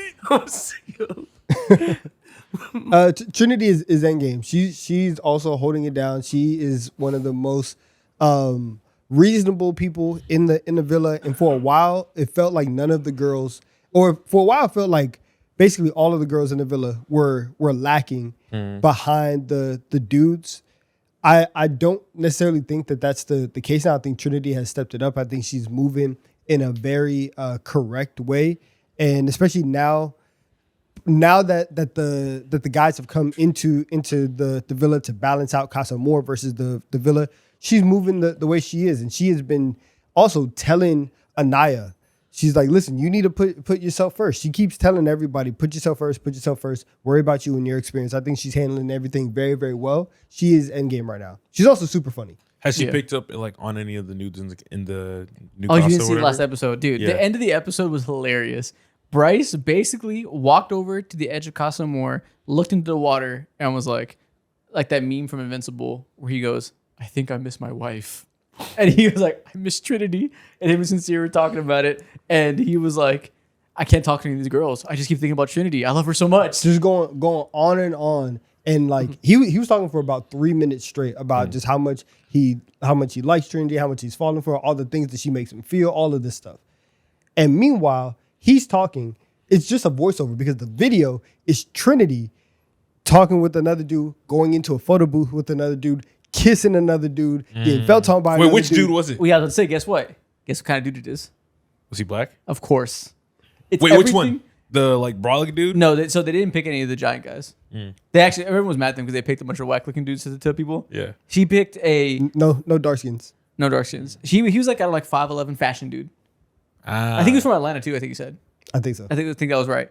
So Atlanta fashion dude, big pants, chains, dressed like a fashion dude, and was like exactly what Bryce was all insecure about. He was for weeks talking about, I know a black dude's gonna walk in and steal your heart, and he's crying his heart out. She's having a time with the very black dude he was scared of. Dude, the slick Bryce is like mad insecure because one thing that he's always gonna remind everyone, yo, bro, Corbin's 6'4", 250. Yeah. How can you compete with that? Oh man. Yeah, he's gonna be sick. I'm squatty. Bro, do some push-ups, man. I know. Like you have the Everyone's gym. working out That's all what I'm day. saying, you have a Join free in. gym. Switch Do some it. reps up. What do you mean? Go up with 2 reps. All right, speaking of Bryce, I think I actually someone like- like him now. He's cool. I like him a lot. He's like the group Yeah. big brother. He's always the emotional mature one that's like, guys, we need to step back. We need to respect her point of view. And like he's always right. And it's always funny. Bro, you're 30. You're like Yeah, exactly. like- He's like, seen some you shit. You should. Do you do think this. any of the girls in the casa actually like him? In Casa More, Yeah. we haven't seen him have any type of real connection yet. Yeah. I don't think they like him. I seen this one clip on Twitter where he made out with one girl and she just swiped her lip immediately. That's funny. I missed Well, that. he said that after they had kissed, that she busted his lip. Oh yeah. I remember. Yeah. But it is funny that out of all the girls in Casa, he went up to another dark skinned girl and started talking to her. But I do like Bryce. I think he's moving good. Yeah. okay, Caleb. I think we seen need a to little see more. You keep saying that. Damn. When is we said that last week? He's vanilla as fuck. So we need to see more again. I just don't like him. Well, Like, I liked him especially right before Casa, because he went out and he pulled Kata and they had True. they had a chat. So he was starting to get there. And then now it's different in the Casa dynamic is different because now the whole storyline is like, okay, are you doing like what are you doing here versus the person that you have back home? He didn't have anybody back home. So now it's just oh, you're just out here, He hooping? yeah. Okay. Yeah. he's trying. He's definitely putting his best foot forward. All right. Yeah, but the interesting part of Casa versus the Villa, it's not there for him. So that's why I think for him it is just like need to see more. But I like the way that he was hooping before. Okay. Okay, Jen. I don't like I him. Why don't is she like here? her. I don't like her. Really? You don't like her? Like her? Nah, I think both of the blondes can get out. She doesn't. She's boring. Yeah, she's just boring and doesn't really bring much. So like, I don't hate her. Like I don't like Kenzie, but she just does nothing for me. Okay. Also, she and I guess like you can't really fault anybody for not liking anybody. But Gabe got sent home and she was just like, dang, like that's kind of sad. Like I didn't feel like she felt remorse for it. Dude, they were fucking under the sheets doing everything. Like immediately, I saw that she threw some neck. I saw that. she throwing everything. Yeah, that's just kind of crazy. And on like day 2 or 3 of knowing him, that's somebody who is motivated to stay on the show and will do whatever it takes. I don't like you. Yeah, I think she can get out. I mean, she's a hard worker. That's the work ethic. Okay. No one's gonna outwork her. Okay. She works twice as hard to go half as far. Honestly, she can get out. Yeah, she has no value. She got that mama mentality. Yeah. All right, Zach. Oh, I do not like Zach. I don't. I You don't hated like Zach the whole time. He's a hoe. I still think he's a hoe. He was being weird. So here's the thing: the last episode before Casa, he was on the wrong end of an argument with Kata, where he was just wrong. He was being a baby about her having one convo with Caleb, and he was explicitly in the wrong, she was like, I don't know why he's mad. I don't think he was mad at her. I think he was scared and like very insecure. Yeah. And it's different if people were acting like he like was reprimanding her and was like she said mad. I think he was just scared as fuck and is a chronic overthinker. It's so crazy. Like it's so weird because while he was so scared within his own right, I guess it's somewhat fair to be. But this is the same dude who sat down and poked holes at every single person's connection and questioned it to oblivion. And the second that you have to do some potentially inner work and look at your own relationship and shit, you lose your fucking mind. I don't like him. Yeah, and for somebody who, again, as soon as you get done having sex in the hideaway, you're like, oh, how would you feel if I went and chatted with the bombshell? Oh, it's funny as Kiki now. Yeah. But then whenever Kata gets pulled for a chat, then immediately she comes back and she talks to you, and you're like, oh, well, you know what? I'm gonna pull Melanie for a chat. Like, You're lying. You That don't was even so like lit. her, bro. I was like, all right, man. You're No, lame as Melanie hell. doesn't want to talk to you. No, and like you're just saying the name. Kata comes down even after that because you guys already had that initial conversation. She's trying to, right? He didn't went- even make her breakfast too. He's That- lame as hell. That was also, yeah. That was like, all right, you're really being a petty baby. right now. I don't like you. He's a baby. All right, Melanie. I think she's won me back a little bit. I like Melanie. She stopped with the insanity that she was doing the first week when she was having that breakdown, and she's been cool. I kind of buy her and Sincere do really like each other, despite how horrible of a liar Sincere has been to her. They've kind of like found a way to make it work throughout the ridiculous back and forth they had. Yeah. I guess I like her overall now. I like her more now because I think she's truly raw and she's like authentically herself. Yeah, and we said it before Casa. It's like they're either gonna break up or they're gonna get married. Yep. They're on the way to getting married. They're getting married. Facts. Yeah. Okay, Sincere. I just don't like Sincere. No one's ever gonna like him. He's a liar and has put us through so much annoying TV moments. I've accepted him for who he is.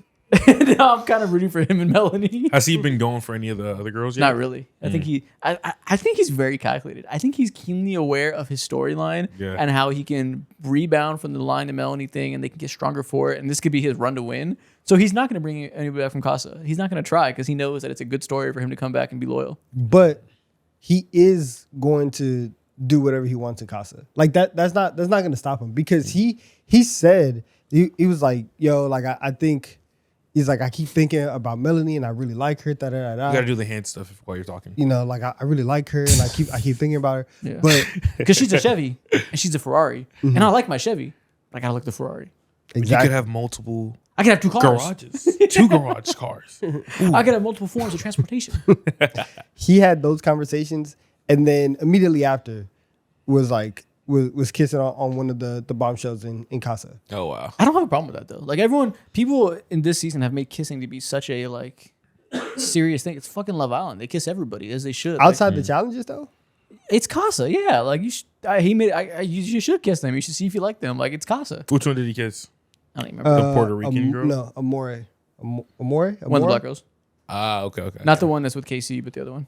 I think Okay. I think if you're going around telling everybody, oh, I miss Melanie so much, like I want to go back to her, this and this and this, and then like and then immediately after you just go back on film and put up 5 shots of you kissing her, that's like okay. And if you do think that he's extremely calculated, you know to show. You know that there's 80 cameras everywhere. What do you think is gonna happen whenever you get back home? I think it's bad strategy, and I think it's bad. Bad strategy. I think it's both. L method sincere.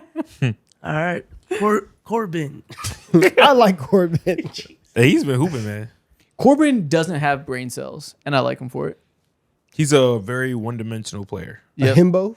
He's 100% a Himbo? himbo. He's purebred himbo. Yeah. That's all he is. And I just like it because he's just like entertainment, but like nothing he says makes sense. I think we've come to like really understand him now.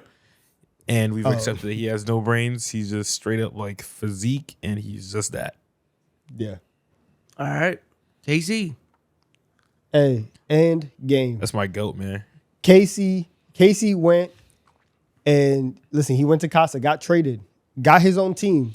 When I tell you night 1 in Casa was like day 1 of James Harden on the Rockets, and he went out and scored 45, had 10 assists, was shooting threes from everywhere on the court, showed the full extent of his bag. This is the exact moment that everybody was waiting for. Everybody wanted to see his full potential as a hooper, And he is showing the world what he can do. I think that KC has been fantastic over the first 2 games of Casa.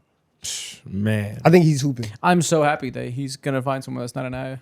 Him and Anaya do not need to be anywhere close to each other. They are the worst for each other. Anaya needs to marry SpongeBob. She needs to marry Clark Kent. Just this purebred guy that'll sit there and worship her for 24 hours a day and have no pushback and just give her all the positive affirmation she needs. But that's what he did. She needs SpongeBob. Casey's a nice guy. She needs the nicest guy. And she has that in Casa now. You didn't see last week's episode. I mean, yesterday's episode. Yeah. There's this Asian guy that's there. And he's, The Asian dude. Yeah. And he's, hello. He is Clark Kent. And it's perfect for her. She needs somebody that isn't going to be poking holes in his every which movement. And Naya's not for him. Man, when I seen them new girls from Casa, and one of them specifically talk about how much they wanted Casey, I almost started arguing in my household, man. I was jumping up and down, man, losing my mind. Good for him. I was like, hell yeah, man. All right. Last, Anaya. I don't like you. Get out. She's lost me. She's lost me entirely. Out immediately. She can get out, honestly. She can take SpongeBob, take her Asian SpongeBob, and go. They can exit there early. Yeah, I think we were either 1 episode removed or 2. Why are you still having conversations about Soul? Soul's not here. She's so incredibly late for that. She's kicked out, and that should be your opportunity to be like, you know what, the number one perceived threat that I had to my relationship is no longer here. Let me focus on my relationship. Let me focus on what me and Casey have going on. Y'all just wrote these letters to each other, confessing, expressing your feelings, and you're still worried about this.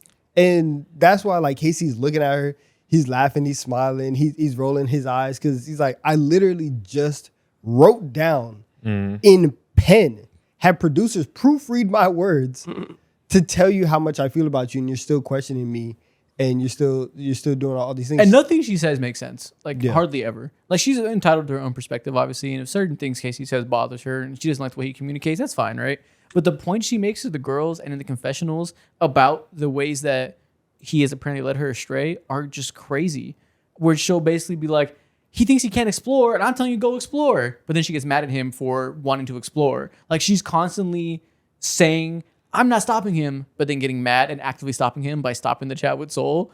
Like, it's hard to even ascertain what she wants outside of everything to go her way. And with the way that Casey in earlier episodes went about having conversations with Soul, he went about it in the most like respectable way possible. She acts like he walked out here like sincere and told her one thing and made out with the women over and over and over again. He didn't do none of that. She's genuinely psychotic.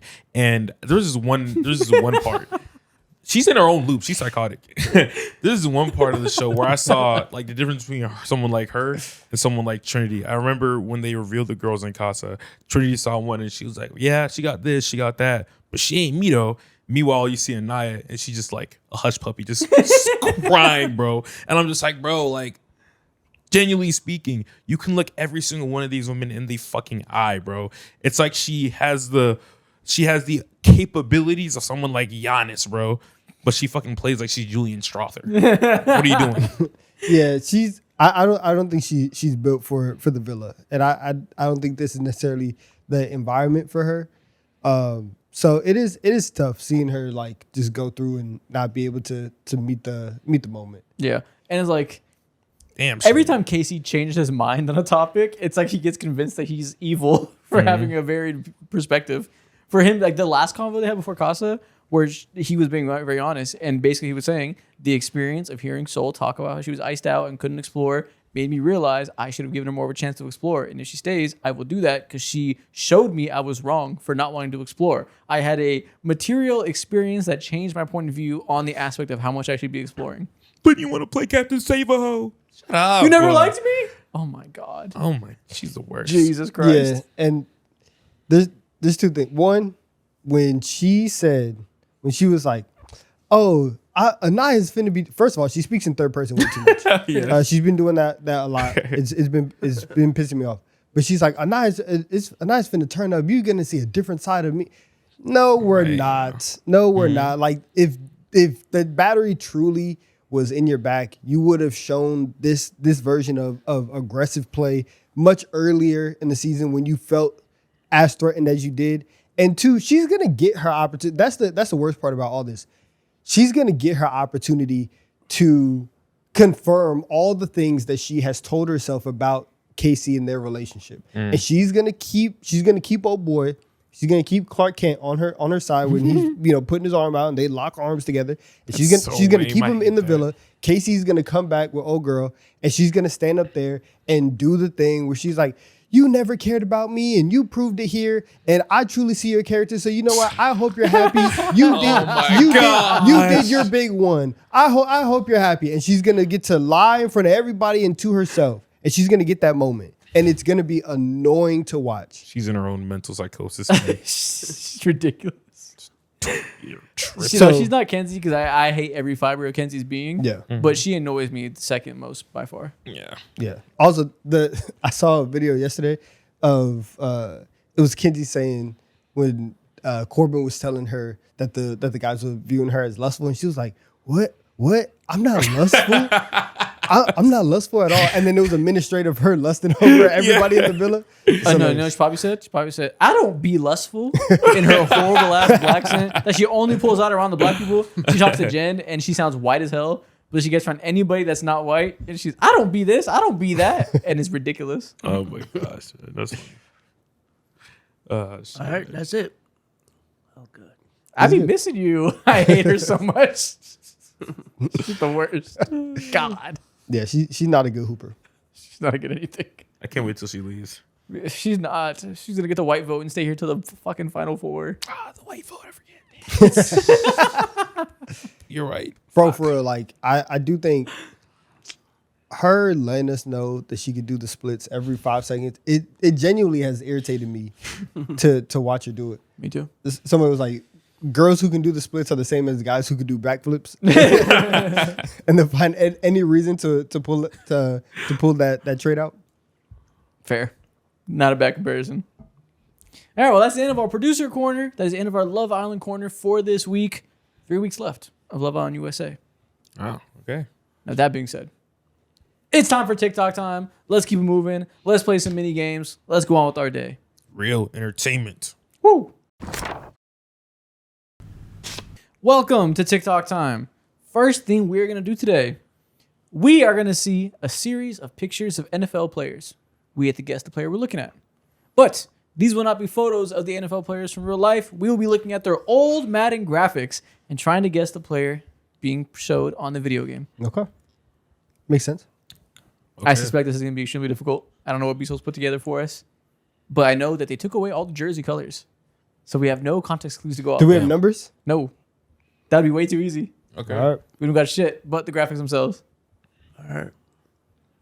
All right. This could be anyone. That is Tom Brady. Nope. Look at the way he's holding that football. Maybe Drew Brees? It's No, clearly, not clearly Drew a quarterback. Brees. Not Drew Brees. It's a white quarterback. So I don't know. This is the old game, obviously. This has got to be like Madden 98 or something, right? Yeah. Maybe Peyton Manning? I think it might be older than that. Peyton Manning. This might be like Madden 98. Like this might be really old. This is Rookie Drew Peyton? Bledsoe? No. This might be Brett Favre? Yes. Oh, okay. This has to be an old QB. Okay, that checks out. Yeah, honestly, all we can see from this is just QB. We just had to throw Yeah. darts at who probably played in 2001 or whatever. And what year is this?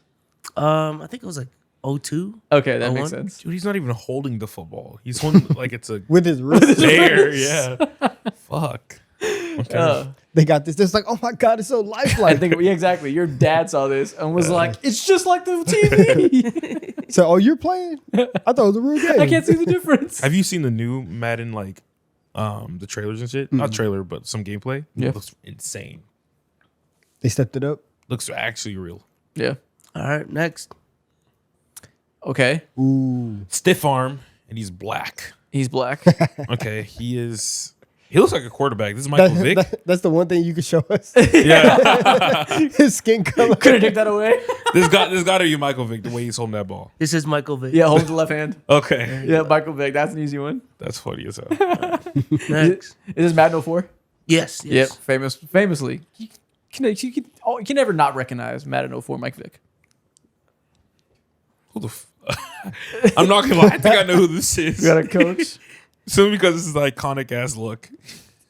Yeah, he has the mustache, white guy, but it looks like he has a hat though. When I see Looks a like mustache. a toupee. Toupee. When I see a mustache, I just think Andy Reid. It has to be Andy Reid. This is Andy Reid from like Okay. 03. Oh, From 03. 03. Okay. Wow. He looks skinny here. Yeah, did he have a belly back then? They didn't have that many Yeah. pixels to make it accurate.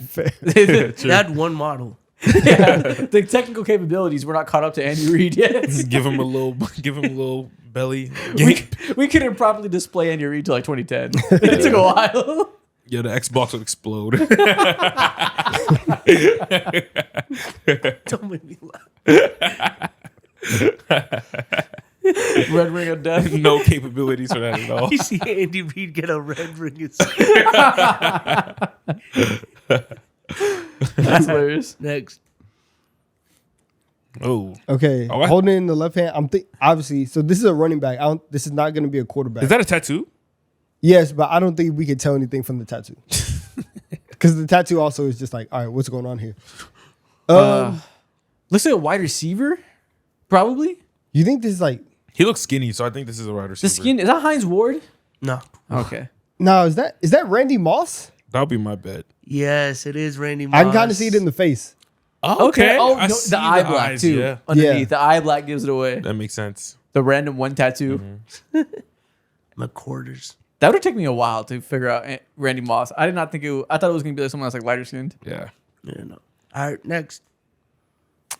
Oof. Yo, this is It's like Madden 16 or something. That's pretty new. 16? good. This Is that good Lamar graphics. Jackson? No. That would be so I funny. figured it was just like a really bad Lamar Jackson when he was a rookie. No. So There's gonna be somebody that this is really bad. It just looks like a default black eye face, but it's gonna be a star. all right, but they got a little hang time on them. Little hang time, okay. Watch this be like Bichon as a rookie Fuck. year. Nah, it cannot be. I feel like this is like 2012-ish range. I think it's newer than that.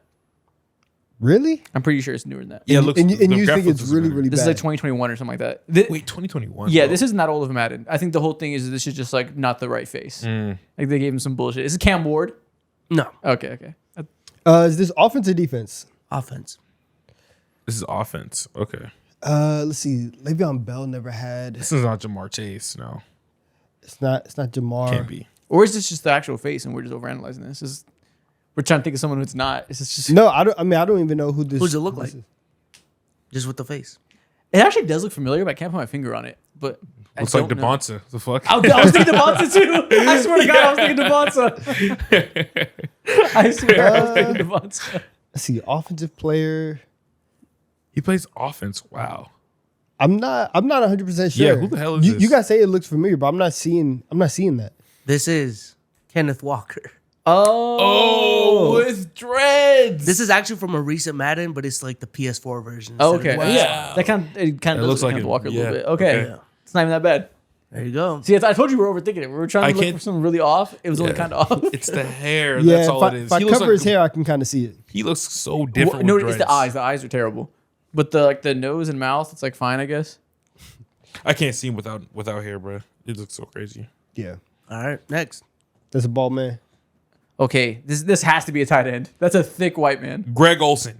Greg Olsen, Gronk. Fuck. No, but he's kind of older, dark. though. Oh, maybe is it Tony Gonzalez? No. It's kind of light And skinned. this is from Madden 04 as well. Oh, I man. don't know. Is this Heinz Ward? No. Everywhere we look, we look Heinz for Ward Heinz is Ward. somewhere. I think it has to be tight end. The angle at which he's catching the ball, he's kind of big. I would agree with that. We always have to look for Heinz Ward. The graphics are bad. Everybody looks Blasian. Yeah. Let's just say this is a name you wouldn't expect out of me. Fucking Brent Selleck. I don't know. Like this is a deep cut for me. This from Christian my standards. McCaffrey's For dad? you, for you. For you. From my standards. yes. Oh, is it Jeremy Shockey? No. Okay. Jimmy Graham? No, it's 04. It's 04. So for when did Jason Witten get in the league? Is it Jason Witten? No. It's tight end though, right?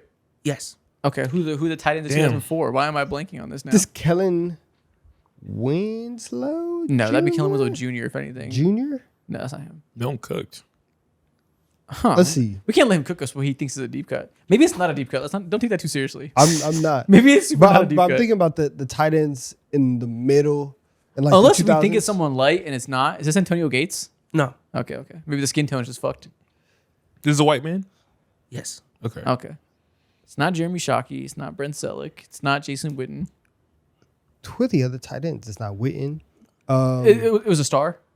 Like, it's a Yes, notable player? yes. Okay, star tight end, Whiteman in 2004.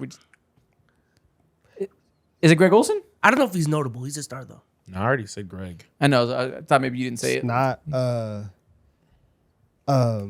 It's not Jeff. Also, Heath. Greg Olson wasn't playing in 04. Yeah, it's not Jeff Yeah. Heath. Jeff Heath would be hilarious. No. Who the fuck is this then? We gotta figure this out. You're not getting this. You're not White getting man this. tight end from 04. Why am I blanking on 04 tight ends? All right, so we go through That's Bengals. pre-tight end evolution, so those aren't like super memorable guys. Bengals, Browns, Steelers, Ravens. Matt Heap. No. Dude. All right.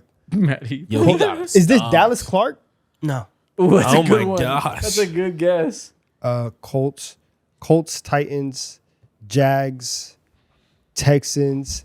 It's not. No, it's not. It's not freaking like. No, it's not like Owen Daniels or nothing like that. Daniel. I'm trying to think in 04 too. If you go on the West Coast, it's not the Rams, not the Niners. Yo, waving the white Seahawks, flag. Cardinals, We're going through every team in the league right now. Hell yeah. Still no clue. Lions, We'll get y'all. We'll get y'all with this. one. Lions, Bears, Packers, Vikings. I'm not thinking of anybody there. Still There's zero only one clue. name you said we didn't really guess. Is this Kellen Winslow? No. Okay. Fuck. Okay. Told y'all it's a deep cut. All right. Damn. Deep cut. It might be a deep cut. I'm gonna be mad if it's not. I'm gonna be mad if it's super Come fucking on. easy. We're fried. All right, so we went through the Seahawks, we went through the AFC West, we went to Chiefs, We're going through every Chiefs, Chargers, Raiders, Broncos, He refuses to let you get a dub. Jets in 04. Keith Miller, No. Chris Cooley. No. Yeah, okay, I give up. Who Yo, is it? we're cooked. This is Frank Wycheck. Okay. Yeah. How did, you, Titans, how did okay. you go about finding this?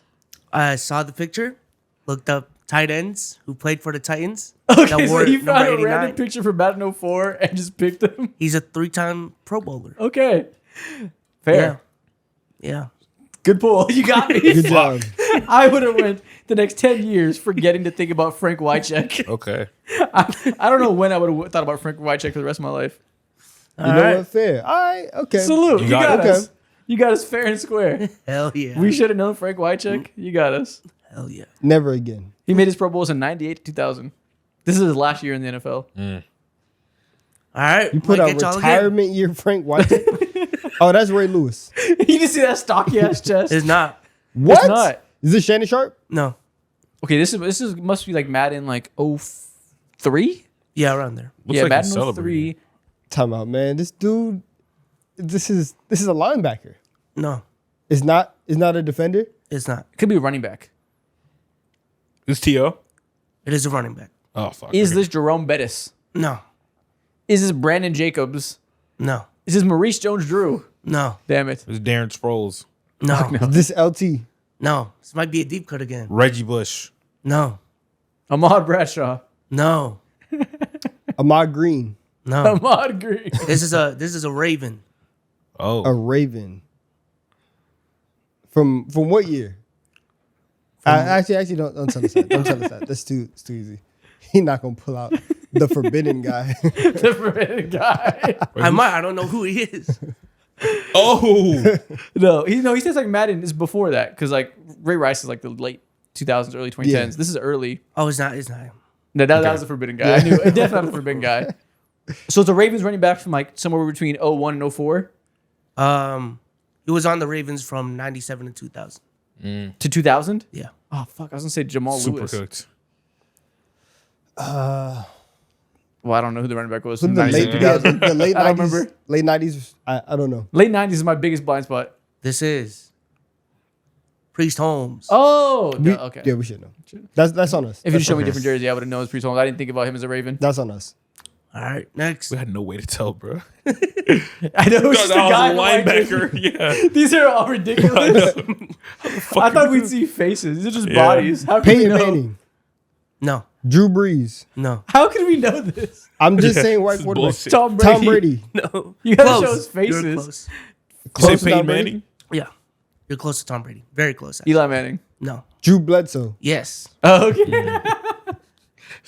Bro, these are We're just naming I know. faces. there weren't a lot of face. You guys they show were us covered. faces. This They doesn't were get- covered. They were covered with the. This doesn't do anything for us. I'm crying. This is funny. All right, there you go. Okay. Okay. Okay. We Is that eye a black. dolphin?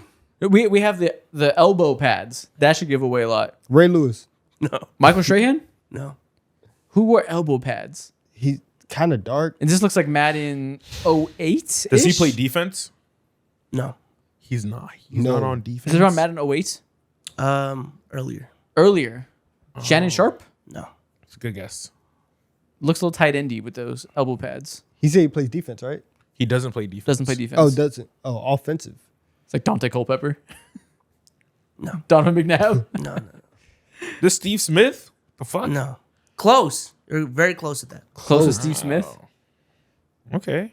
It's a wide receiver. No. Oh, but he's close to Steve Smith. Yes. So maybe stocky, maybe like a running back. Because like the quarterback is. Oh, is it Sean Alexander? No. Or is he like a Panther? I don't know. Close to Steve Smith. this LT? No. Ah, that's a good guess. There's a stripe down his helmet. Chris This is Sharp. Ricky Williams. No. Jerome Bettis. No. It's a very notable name. Oh, okay. So Shannon Sharp. No. I already said that. Let's see if you didn't hear me. Eventually, you might say yes. Okay, well, let's actually try to look at the face. He's wearing eye black, dark skinned guy with elbow pads. Has a little goatee going. His little goatee, I can't see that. Is this Reggie Bush? No. Fuck. Not a bad guess. It's a dolphin. It's a dolphin? I think. It's not a dolphin. Is that? Oh, it looks crazy. It looks like a dolphin. It's not a dolphin. What team is he on? Cowboys. Cowboys. Is it Des Bryant? No. Oof, that was- He said close to Steve Smith. Is this Emmett Smith? Yes. Oh, There you go. it's close because of Smith. I was thinking it was a similar player. Yeah. It's just a similar Dog, I hate name. that. Cooked. It's just a similar name. Yeah, that was good. That was good. That was good. Okay, we probably should have knew it was a running back by the elbow pads. Maybe we could have got that one with that help. That we fucked up that one. All right. Next. Jesus. Oh, he's bowing. That's T.O. Yes. Oh, okay. You see the celebration. Yeah. There you go. Lock in. Lock in. Oh, yeah, we're Next. back. Yeah, that's Drew Brees. Easy. No. No. What? Eli. No. Peyton. No. I'm spamming him. Every quarterback I see, I'm spamming him. That's not Drew Brees. Match up. Is that No. like rookie Aaron Rodgers? No. Matt Ryan. Y'all are mad overthinking this. Tom Brady. Yeah. I went through my list and didn't say Brady. Dang. I was gonna say Carson Palmer. They look a lot like Drew Brees with the fucking swole ass arms, tight Yeah. jersey. I know. His face looks swollen. Big old nose. Looks like it's on a balloon. Oh, is that Aaron Rodgers? Yeah, he looks crazy. He looks nuts. He's like Frankenstein. He was on the verge of losing his mind here. Fuck. This is when he started the ayahuasca. He looks like he smushed his head together like a cartoon. Damn. Okay, we got some dreads in the back. Uh, Visor. Skinny arms. Is this rookie Julio Jones? No. This is a newer game. Yeah, it's a newer game from 2016 onwards. Probably even newer than that. Is it CD Lamb? No. Let's see. Got a visor. It's not Marshawn Lynch. No. Way newer than that. No, this feels like a receiver. Yeah, definitely receiver, skinnier guy. CeeDee Lamb. No. I already said that. Uh, It does look like CD Lamb though. So receivers with dreads. We could just fucking rattle them off. Is this Marvin Harrison Jr.? No. Rasheed Rice. No. He wears a visor. Is it a wide receiver? It's a running back. Oh, okay, the visor. Chris Johnson. No. It's a running back. No, it's newer. It's a running back newer. Is this okay? Is this a bad version of rookie Bijan Robinson? No. It's Kareem Hunt. No. Fuck. Is this? Are we overthinking this? Is this accurate? We should know this. Y'all are massively overthinking that. Okay, I keep thinking. Is this I Marshawn Lynch? Yes, this is Marshall. Dude, I thought it was a new game. This when he was on the Bills. is a really old game. I thought it was Marshawn, man. Also, it looks nothing like Marshawn Lynch. Look how skinny those arms are. Yeah, he looks tiny. He has no chest at all. It literally looks like His ass has a Lamb. bird's chest. Looks like a basketball player in football pads. Hell no, man. All right, next. Oh my God, Gronk Jimmy looks Graham. nuts. Good God. That's Gronk. He looks crazy. It's not Gronk. No. It's not Gronk. It's not Jimmy Graham. Dude, it looks exactly like Gronk. What the Mahomes Ew. fuck? Dude, he looks exactly like Gronk. sniped it. Yeah. Look at his nose and lips. Oh That's my straight up God. Gronk's player model. They didn't even try. Yeah, he was a little bit darker though, and his eyes are lighter, or his eyes are light. Oh, opposed to Gronk has dark eyes. Yeah, I think Okay. Gronk has regular eyes and he has lighter skin. This could literally be anyone. I was trying to get a good pick of him from Madden 18, the first Madden he was in. That's hilarious. That looks nothing like Mahomes. It was crazy as shit.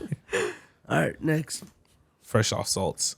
Okay, obviously quarterback with the arm sleeve. Is this also Aaron Rodgers? No. That's what I was thinking too, but we Yeah. can't. It looks Reasonable just like guess. him. Reasonable guess, but no. Drew Brees, No. Peyton Manning, No. Okay, stop. Stop.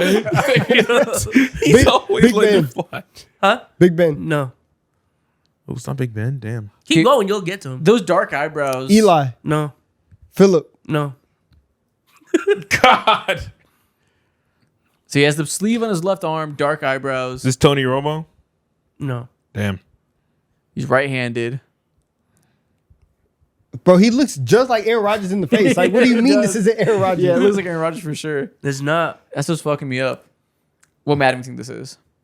Like 10? 10? 12? Yeah, something like 13? that. 10, 12. Run there. Kurt Warner. No. Damn it. Yeah, it looks like it's around 10. Oh. This is Derek Carr? No. Fuck. Where's the uniform kind of look Is like? this Andrew Luck? No. The swole that would've arms, been like so- maybe rookie Andrew Luck. Swole arms. Is this a swole quarterback? No. I'm thinking No. this. So this where's this? This is like 2018, maybe. No, this is way earlier than 2018. You think mid 2010s? Or like late 2000s. Might be around 2010. So I mean, This Jay Cutler? No. No. Damn. That it kind of does look like it could be Jay Cutler. so the top quarterbacks around that time, like it's not Matt Ryan. It's just Tom Brady again. No. It's not Matt Ryan. It's Hell not no. Flacco. We haven't gotten a Brett Favre pool yet, have we? We got Brett Oh, we Favre. did get Brett That was Favre. the, yeah, that was the first one. That was the first one. That's right. So who have we? Wait, heading this is up? not Flacco? It's not Mark Sanchez. No. Mark Sanchez. That would have been clutch. Interesting. Let's go through all the quarterbacks. Alex Smith. Yes. Okay, I can My tell God. the 49ers helmet. That's a give it away. Okay, that's good. Good Alex guess. Smith. Ah, jeez. There we go. All right. Last one. Okay, is this the QB? I'm assuming this is a quarterback. This has to be Drew Brees. He looks short. No. Oh my God, why are we never getting Drew This is a Brees? QB? What's up with this big ass head? This looks like a different game. This is Josh Allen? No, this is older. This is like Madden 09 or something like that. This looks shitty. Like, look how big the head looks. This looks like this guy looks tiny. Doesn't look that old. Does he look tiny? This Kyler.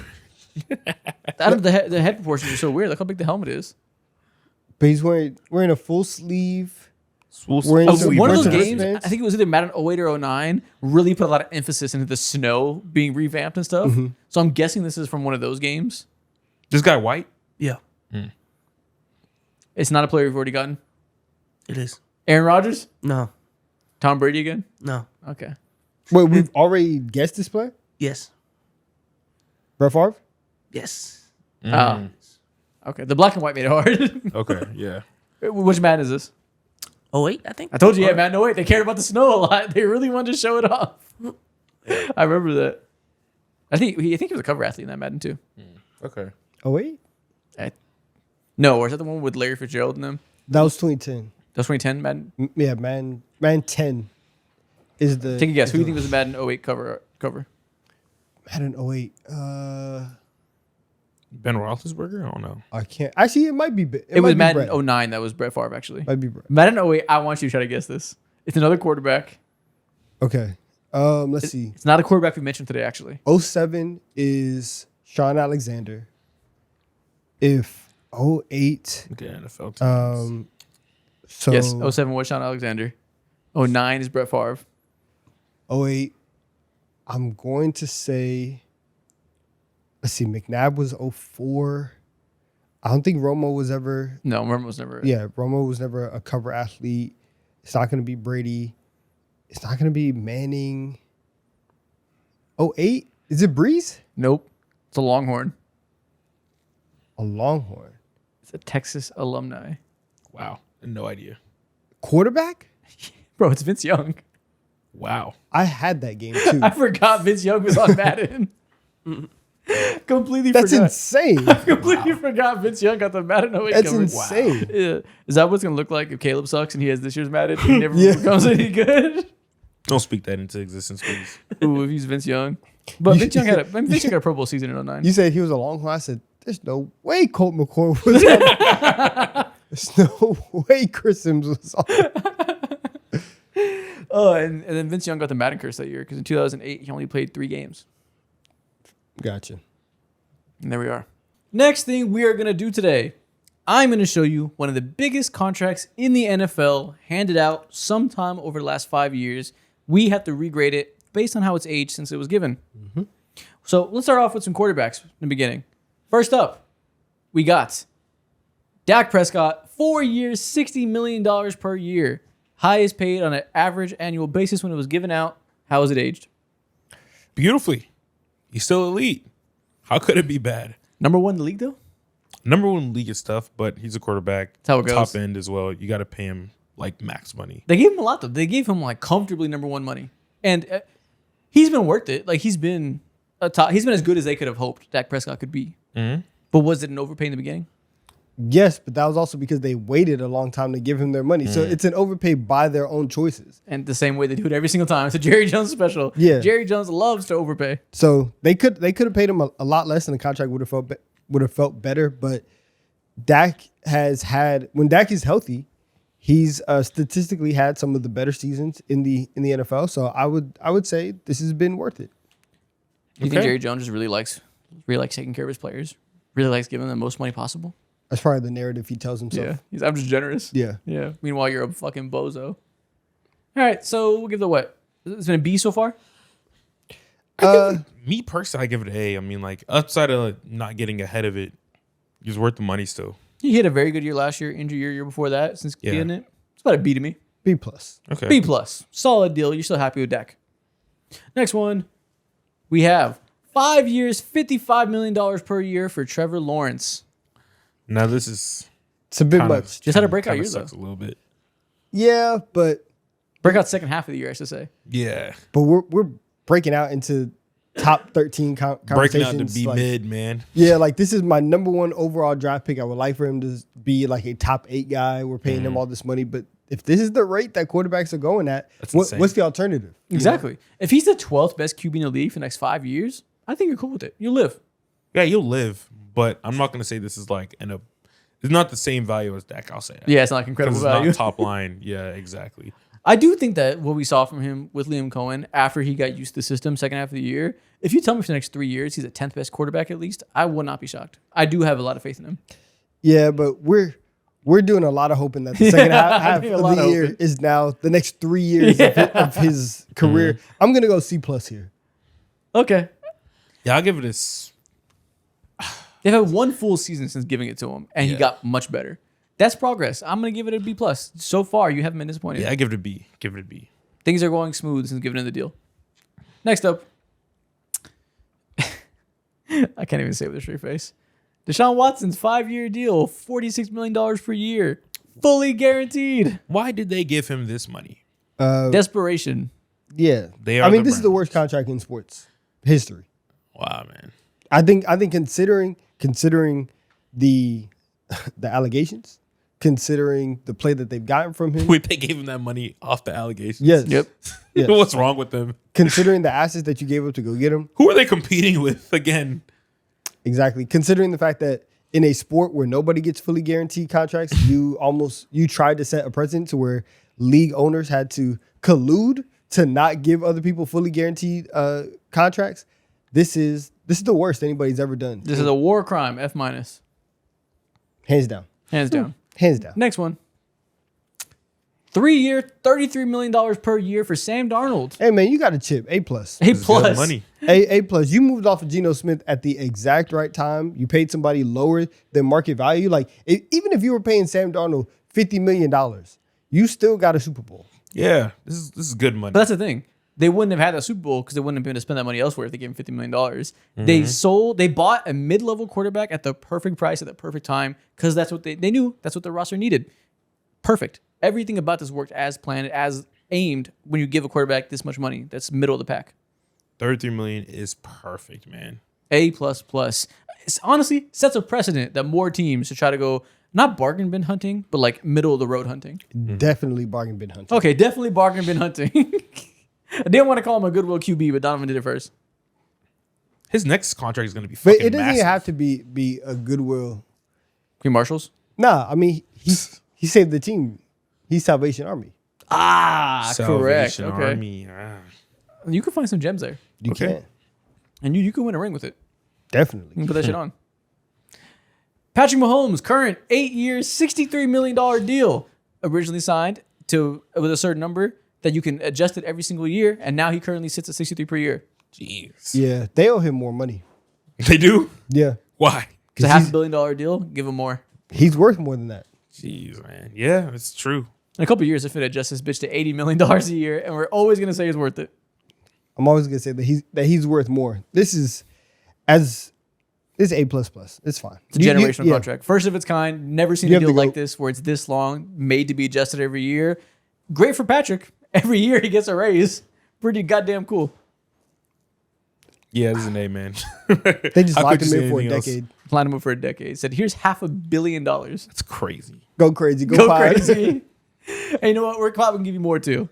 But They You gave think it- at any point they would ever like regret this? No. no. They Even got if he's 3 like- Super Bowls. Okay, true. He could be. It's like a legacy contract. He could Is be it? the worst QB in the league for the next 6 years, and they don't regret it. Wow. It Okay. was, and it was worth it. legacy. I understand. He could literally perform like Deshaun Watson this year, and they wouldn't regret it Bro, they gave him $500 on the million. field. Okay. Yeah, that was actually crazy. I said perform. My bad. I mean, no, he can perform like 9. He can be JJ McCarthy on the field. Okay. This will be worth it.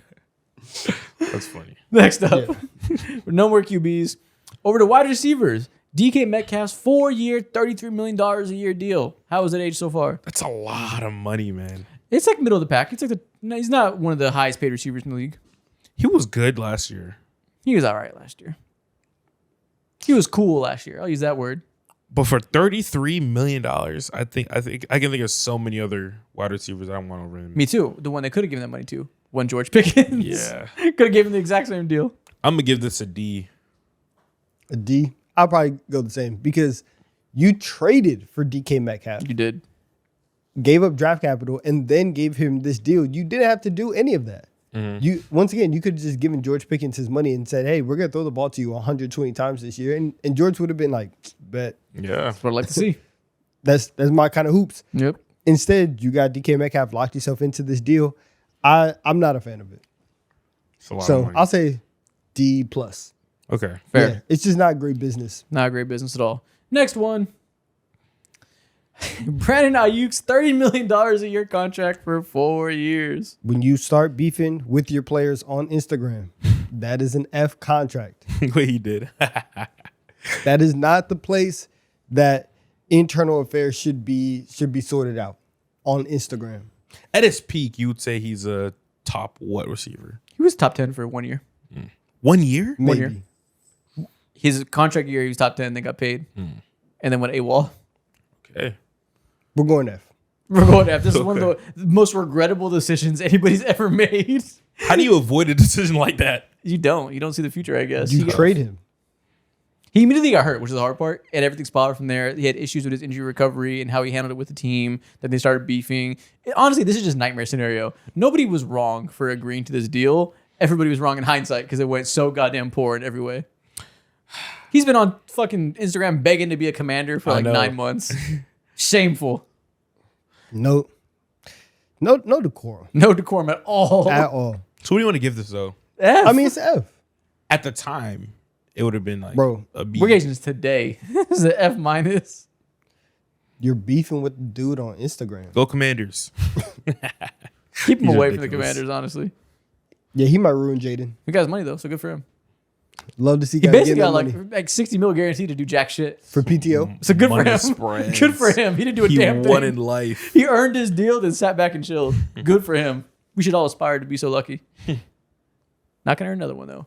Next up, TJ Watt's 3-year, $41 million a year deal given last year. He's the right before he fell off from being one of the best in the world. He is the face of overpaid. They have bought in at the exact worst time. Rewarded him for his career at the exact wrong time. Got That's in so at the hard to do. highest point, getting great value. Nah, I mean he's He's still good. he's a good player. He's the face of your franchise. Sometimes you just have to do things like this. So I would say probably around a B-, C+ area. Yeah, it's not good value, but that's okay. You take bad value to reward a franchise legend. Mm-hmm. Let him be here for his final years. Let him be a one-team guy. It's okay. End of the day, it won't be the difference between winning a Super Bowl or not. Yeah. And having slightly negative value on a TJ Watt contract, you'll live. And at worst, he's like a top 12, At worst. 13 at his position. At worst, yeah. Yeah. He's probably like 10th right now, 9th or 10th. Yeah, exactly. So you'll live. Yeah, B-. B. C. This is right in the 41 middle. million. You took care of your guy. I'm gonna respect that. Okay, B for respecting players, for respecting True. It's union a workers. legacy contract. We respect the proletariat players. Next up, we got T. Higgins, 4-year, $28 million per year. At the time, a lot of people debated, are they best off putting this big money into 2 receivers and a quarterback? Do we feel like that's paid dividends, or should they have made a different decision? I think him as a talent, that's the right decision. Yeah. But when it comes to team building, of course, they've been at where they're at for a reason. They can't make no improvements with their defense at all. So, I don't know. May net out to like a C+, simply because he is good and your offense is crazy, partly because of him too. But I know looking back, they probably would like to reroute that money somewhere else. No, man, this is crazy. I just don't understand. Like they paid so much money to Jamar, T. Higgins, and Joe Burrow, and had no money for anything else. Forced themselves to go to the Salvation Army and bargain bin and try and find diamonds in the rough all across. Like you said the exact right thing. T. Higgins as a talent, he is worth this money. The Bengals should not have been the ones to give it to him. They should have traded him for that second round pick. A long time ago. But now, welcome to 6 and 11. Damn. They could have traded for the Chargers, taking Lab McConkey in the second round. That would have been better value. But way better value. Yeah. And they use that money for Trey Hendrickson, which that hasn't someone even aged else. well. That hasn't Yeah. even aged well, but it could have been at the time. Yeah. Next up, we got Myles Garrett, 4-year, $41 million a year. Underpaid. Underpaid for sure. Give him 60. Give him 100. Give him the team. Honestly, Just give him Ohio. kind of good. You paid an edge rusher. Obviously, he's amazing, but you paid the franchise legend. You kept him around. And then he still wanted to go, so you were still able to trade him. And now the last 3 years of his contract, you don't have to deal with. Yep. But they let him go before like any rah was about to happen again this past offseason too. There was no noise at all. They just shipped him off quietly. Exactly. So no bad PR. You kept the franchise legend. He broke the sack record in your jersey. I think Hey. this is an A+. And now you don't have to pay the extra $120 million on this deal. Wow, the Browns doing good business? Yeah, makes sense. Traded him, got multiple draft picks and a good young player. 100 IQ play? From the Browns? They kind of cooked. good for them. They kind of cooked. And next one. We have Josh Harris, 1 year, $1.8 million per year. Kind of overpay. You don't think so? This, man. This is the long snapper of the Chargers. I know you don't think it's overpay. 1.8 million? You have any hard takes? Listen, man. 36 years old, long snapper for the Chargers. What do you think? Well, actually, I do that for $35,000 a year. actually, it might be good. It might be good value because him and Digger have good synergy. Wow, man. Professional. That's a good reasoning. Yeah, Yeah, I guess. Okay. he might deserve 2. He might be underpaid. He might deserve 1.9. Yeah, How much do long snappers really get paid? 1.8. You're looking at it. It's like around this rate for real. He's one of the higher paid ones. Wow. Yeah, but the special teams for the Chargers, it doesn't feel like it's not abominable. What do you want from your long snappers? I need consistency. Okay. I need consistency, chemistry. Can't be soft. Yeah, and Physical. I need I need a football player. consistency. Yeah, I need a guy with hands, feet, and legs. yeah. When you Good walk, eyesight. exactly when you walk into the special teams room and you have your meetings for 15 minutes out of the week, I need to know that you are a good guy on film. How does he practice at home? Just Yeah, at all times, get your work in. I need an Okay. active listener as my long snapper. Facts. You want him to have Yo, a degree special in teamers psychology? are so crazy. Like they like watch film. They're watching TikToks. Like you're not watching crazy cut ups, especially if you're a kicker. Yeah. You just have like 5 videos, which is just like 15 seconds, and just go. What does the long snapper watch? Probably like the spiral of the ball. He's like, oh dang, my pinky was out of place. What an awesome life he lives. Yeah. 1 point. Don't get no hits at all. Your fake try if some shit goes wrong. Fall on his face. Be fake mad. Good for him. Next up, we have Tom Brady's 10-year, $37.5 million deal to work on TV. $375 million to get a new job. Jeez. After your first job, where he paid you more than that? Oh my gosh. All right, so they overpaid. Naturally. Sometimes you got to overpay to get the prize in the door. You do, and like it's kind of crazy because his first year they were running commercials saying like, "Come watch this game because Tom Brady's going to be calling it." Yeah. And he was awful his first year. He got I think he's actually settled into his role. I think he got much better in year 2. Most improved player year? He was up there. He's on the ballot. And I think he Okay. started to find his flow. I think he started to find his chemistry. You know, he has his grades that he has for the quarterbacks. He's like, oh, that's an A+ throw. This. Things get excited. He just starts yelling. It makes you kind of. Some people some people like it. Some people don't. But I think that now that he's developing his own style, I think year 3 we're really going to see a leap with Brady and Burkhardt, and it might start to be worth it around year 4. Dude, $37 million for crazy. a goddamn to watch games and comment on it is insanity. He gets paid more than so many QBs right now as we speak. How do you think Stephen A. Smith feels knowing that Brady makes like twice as much as him? Chip on his shoulder? Do we got beef? That's honestly We could motivation probably- for Stephen A. We could probably start beef between Stephen A. and Tom Brady right now. Let's make it happen. Yeah. Hey, Stephen A. I heard Brady said he deserves 4 times as much as you, honestly. He better than you. He said, I walked in day 1 and I was already worth more than you. He said, if we want to talk presidential run for presidential run, I'll outvote you. He doesn't know that you were eating Kool-Aid sandwiches. He doesn't know. Kool-Aid and tuna fish He sandwiches. doesn't know that you were reporting on high school football games. Brady's never been to high school football games. He doesn't know that you worked your way up at high school sports from the Philadelphia Inquirer. Then as a columnist at the New York Daily News. He doesn't know that about you. And he can never relate. That you were fired from ESPN the first time, but then came back and now, you know, First Take has been #1 on the charts for the last 14 years. They don't understand that. No, he doesn't. Ugh. He can never relate. You know, he just walked in. Somebody say it's, you know, some type of privilege, which I know Stephen A. has had to overcome his whole life. You know, a kid from Hollis, Queens, coming from where he came from, that's a lot. Stephen A. What are That's you a lot. prepared He to saw do that about it? on a daily basis. Damn. That's tough. Can never be me. I can never relate. Could never I relate. can never be Stephen A. And that's my cross to Pretty bear. high. I gotta live with that. If I'm not gonna live with that, who's going to? You have to deal with that reality. I just gotta accept it. If I don't accept it, who will? Do you think he actually like looks at Brady with some type of disdain? Yes. Yes, I do. Who the fuck do you think you are? 37 million? Probably looks at him like this. Just like how he was staring up at Braun too. Just getting towered over. I think Stephen A. Smith takes every opportunity he can to put a chip on his shoulder. You think you're better than me? Every single day. Yep. That's our last one. Oh, Stephen A. Next thing we're going to do. You think you're better than me? Just imagine him boxing. Fully. That wide hook he was throwing. Almost knocked his hip loose.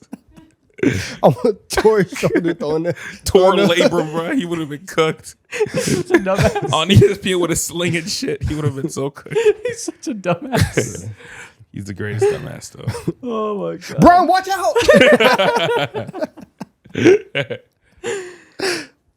We're going to play NFL Keep 4 Cut 4 All-Time QBs Edition. I'm going to name to you a retired NFL QB. You tell me if you're going to keep him or cut him. All right. First one, Phillip Rivers. Phillip Rivers. I feel like we can't cut him. I feel like he needs the money to support his family. And how you gonna look at those 20 kids and be like, no? I have no idea. Are you going to take food out of those 20 kids' mouths? I don't think I can do I that. don't think you can do it. I feel like we have to keep Phillip Rivers. Are Let's you keep going him. to tell those 20 kids Christmas isn't going to come this year?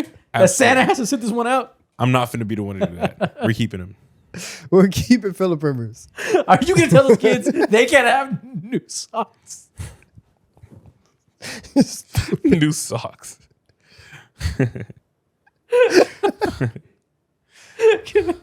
Eli Manning. My boy's unstoppable, man. Socks. It's like $2. Phillip Rivers. Philip don't got $2. He's a different level, man. He's a bumper. Eli Manning. He just loves the game. It's insane.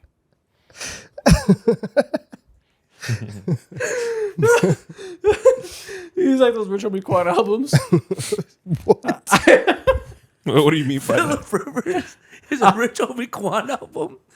I promise. Okay, sincere. Fuck. What's the connection here? What? That's preposterous. You know what? He promises to never stop going in. I swear I'll never stop going in. Oh my gosh. I'm still going in. What are they good? What's the next player, man?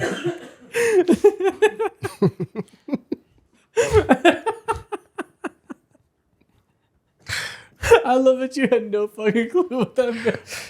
I just didn't know where you were going with it. I promise I'll never stop going in. Okay. No, it's the next player, man. Eli Manning. Man, cut him. Do we have to cut him? He doesn't love it the way Phillip does.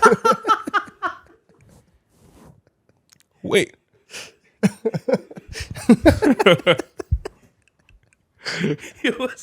He doesn't love this game. He doesn't love the game the same way, man.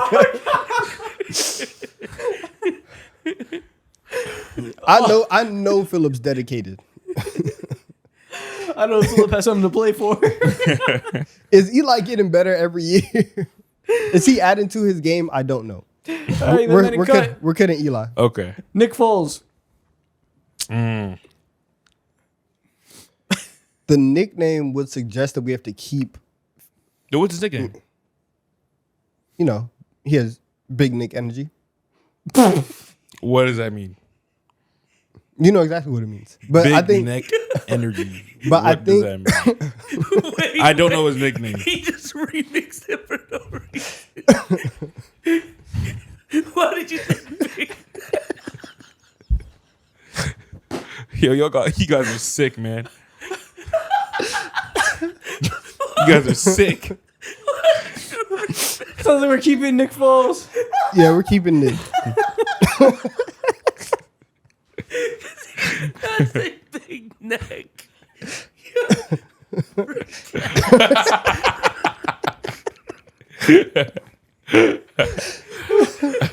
Where did Nick come into play? No, I said Nick. I know. Mo said said Nick. big Oh, you said, What the fuck? Cam Newton.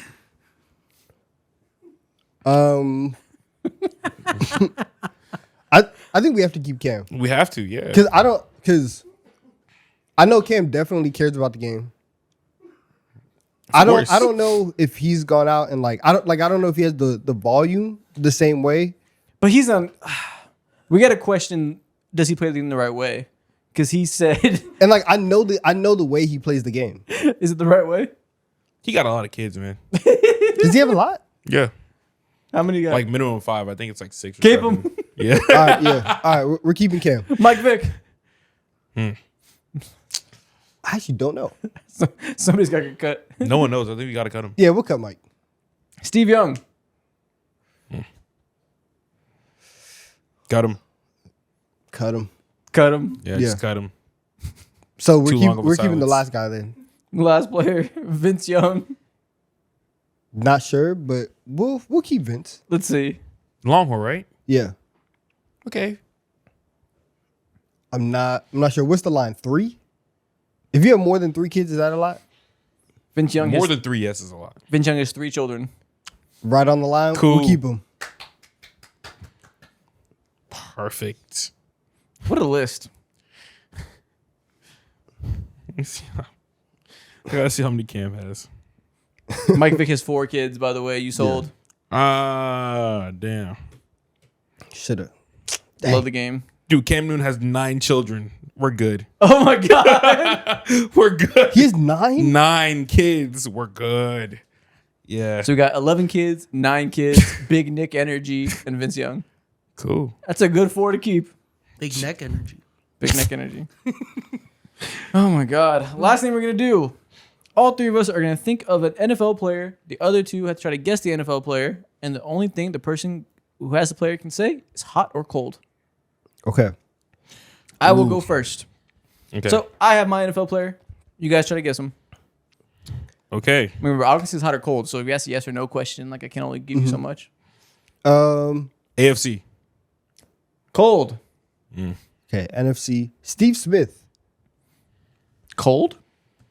2020. Cold. Yeah, cold. Cold. 2026. Hot. Quarterback. Hot. Jaden Daniels. Cold. Black.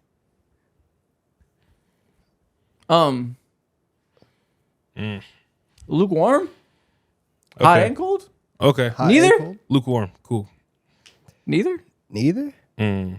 All right. I NFC. don't know. NFC quarterback. Okay. Hot and cold. Okay.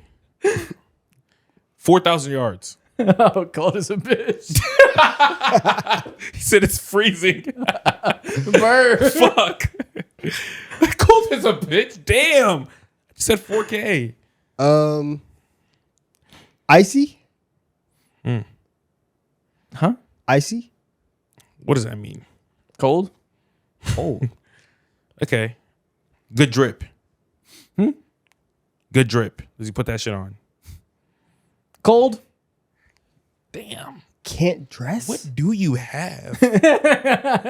You can't dress. You're sub 4,000 yards. You're in the NFC. Mixed race. Yeah. I'm assuming. Yeah. All right. So Played this year too. Tall. Cold? Gotcha. Mm-hmm. Gotcha. Okay. This is Bryce Young. No. Ooh. Cold. Well, sorry. I actually don't even know if Bryce Young is mixed race. I just know Yeah, he's like light-skinned. he's like Mexican too. He's like black and Mexican. He is? Oh, word. Yeah. Not Bryce Young. Mm. Hot, though. Hot. Okay, so not tall. We're gonna go. Would you say light skin? Damn. Lukewarm? What Okay. complexion is this dude? Not 4,000 yards. I don't know how to say it. Does he pass the test? How does the test go again? What test? The darker you are, the you fail. Ask me. I can't say hot or cold. Does he pass a paper bag test? I don't remember which hot or it's past. That's a different question. Okay. Does he have curly hair? Hot. Okay. Curly hair. What is Yeah. this? What is this? Yo, who is this guy?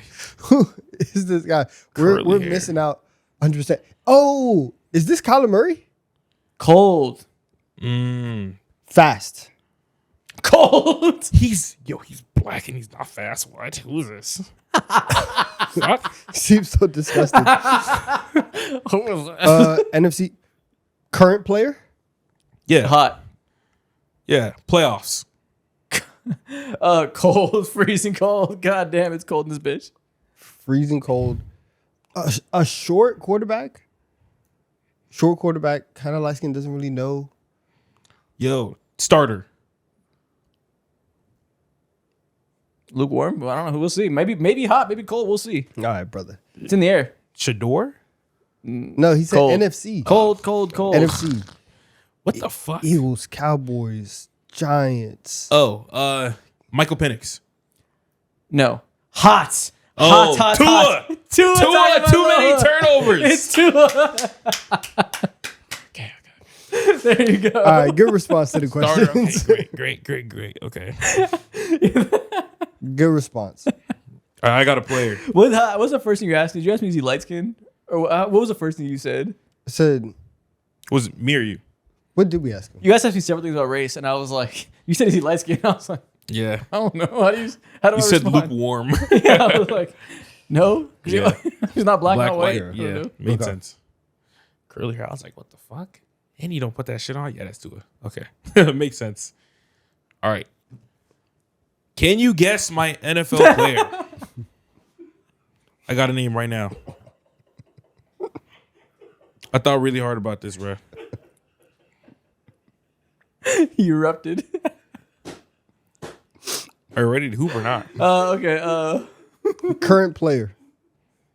Hot. Okay. Flashy. Lukewarm. You're either flashy or not. Yeah. I don't know. Yeah. Cold weather. Cold. Plays in a hot city. Okay. White. Cold. He's not white. I was thinking Baker Mayfield for a second. But Baker's kind of flashy. All right. Yeah, Baker's flashy. He would say flashy for Yeah. Baker. So he's not white, warm weather, kind of flashy-ish. Okay. Mediocre. Cold. Okay, he's nice. He's him. So Him. Hot. Him. He's him. He crossed the threshold. dark skin. Hot. Okay. Okay. Warm weather, dark skin. He's him. Now, if we want to have positional bias, flashy or not being flashy kind of takes out wide receiver. Unless he's just a big fundamental wide receiver, modern day Larry Fitzgerald. Boo, that's so fun. Maybe a running back. Could be. Dark skin. Is there any elite? I mean, could be. He wouldn't pick Lamar Jackson because it's a warm weather place. Baltimore's not like hot. No, Baltimore gets cold, Yeah. so it's not warm weather. So it's not Lamar. So it's probably also not Derrick Henry. Let's say He'll be on the East Coast probably. Gulf of Mexico. Gulf of Mexico. From Mexico. Plays along there. Let me double check just so I don't throw you off. I have my answer, but You don't know about the Gulf of Mexico. You don't know about the Gulf. He doesn't know what states it touches. guaranteed. Yeah. Hot. Hot. All right, so it's either Houston or New Orleans. Will Anderson Jr.? Fuck. Yes. The Gulf of Mexico is always so big. Yeah. I didn't know where. I forget where Houston was at. I got him. Fuck. The God Gulf damn of it. Mexico is a crazy pull. I know. That put him in a torture chamber. Fuck. You sniped him from 2 miles away. That's crazy. Fuck. You sniped him with gray loot. Yeah, get up on your geography, Brody. All right, last one. Who you got? We will go. All right, got it. Say it out loud. What's up? Say it out loud. Say what out loud? Staring at you. Say what out loud? What's his problem? I didn't hear what he's saying. I didn't know what he was saying.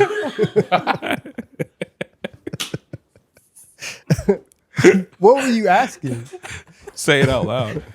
I was seeing if I could trick you to say your player. Because it looked like you wanted to say it. Look like you're on the edge of your seat. Like you might have just said it. Oh, Like when kids are like, stupid head say what? Okay. Okay. Undersized. Lukewarm. swag. Hot. Okay.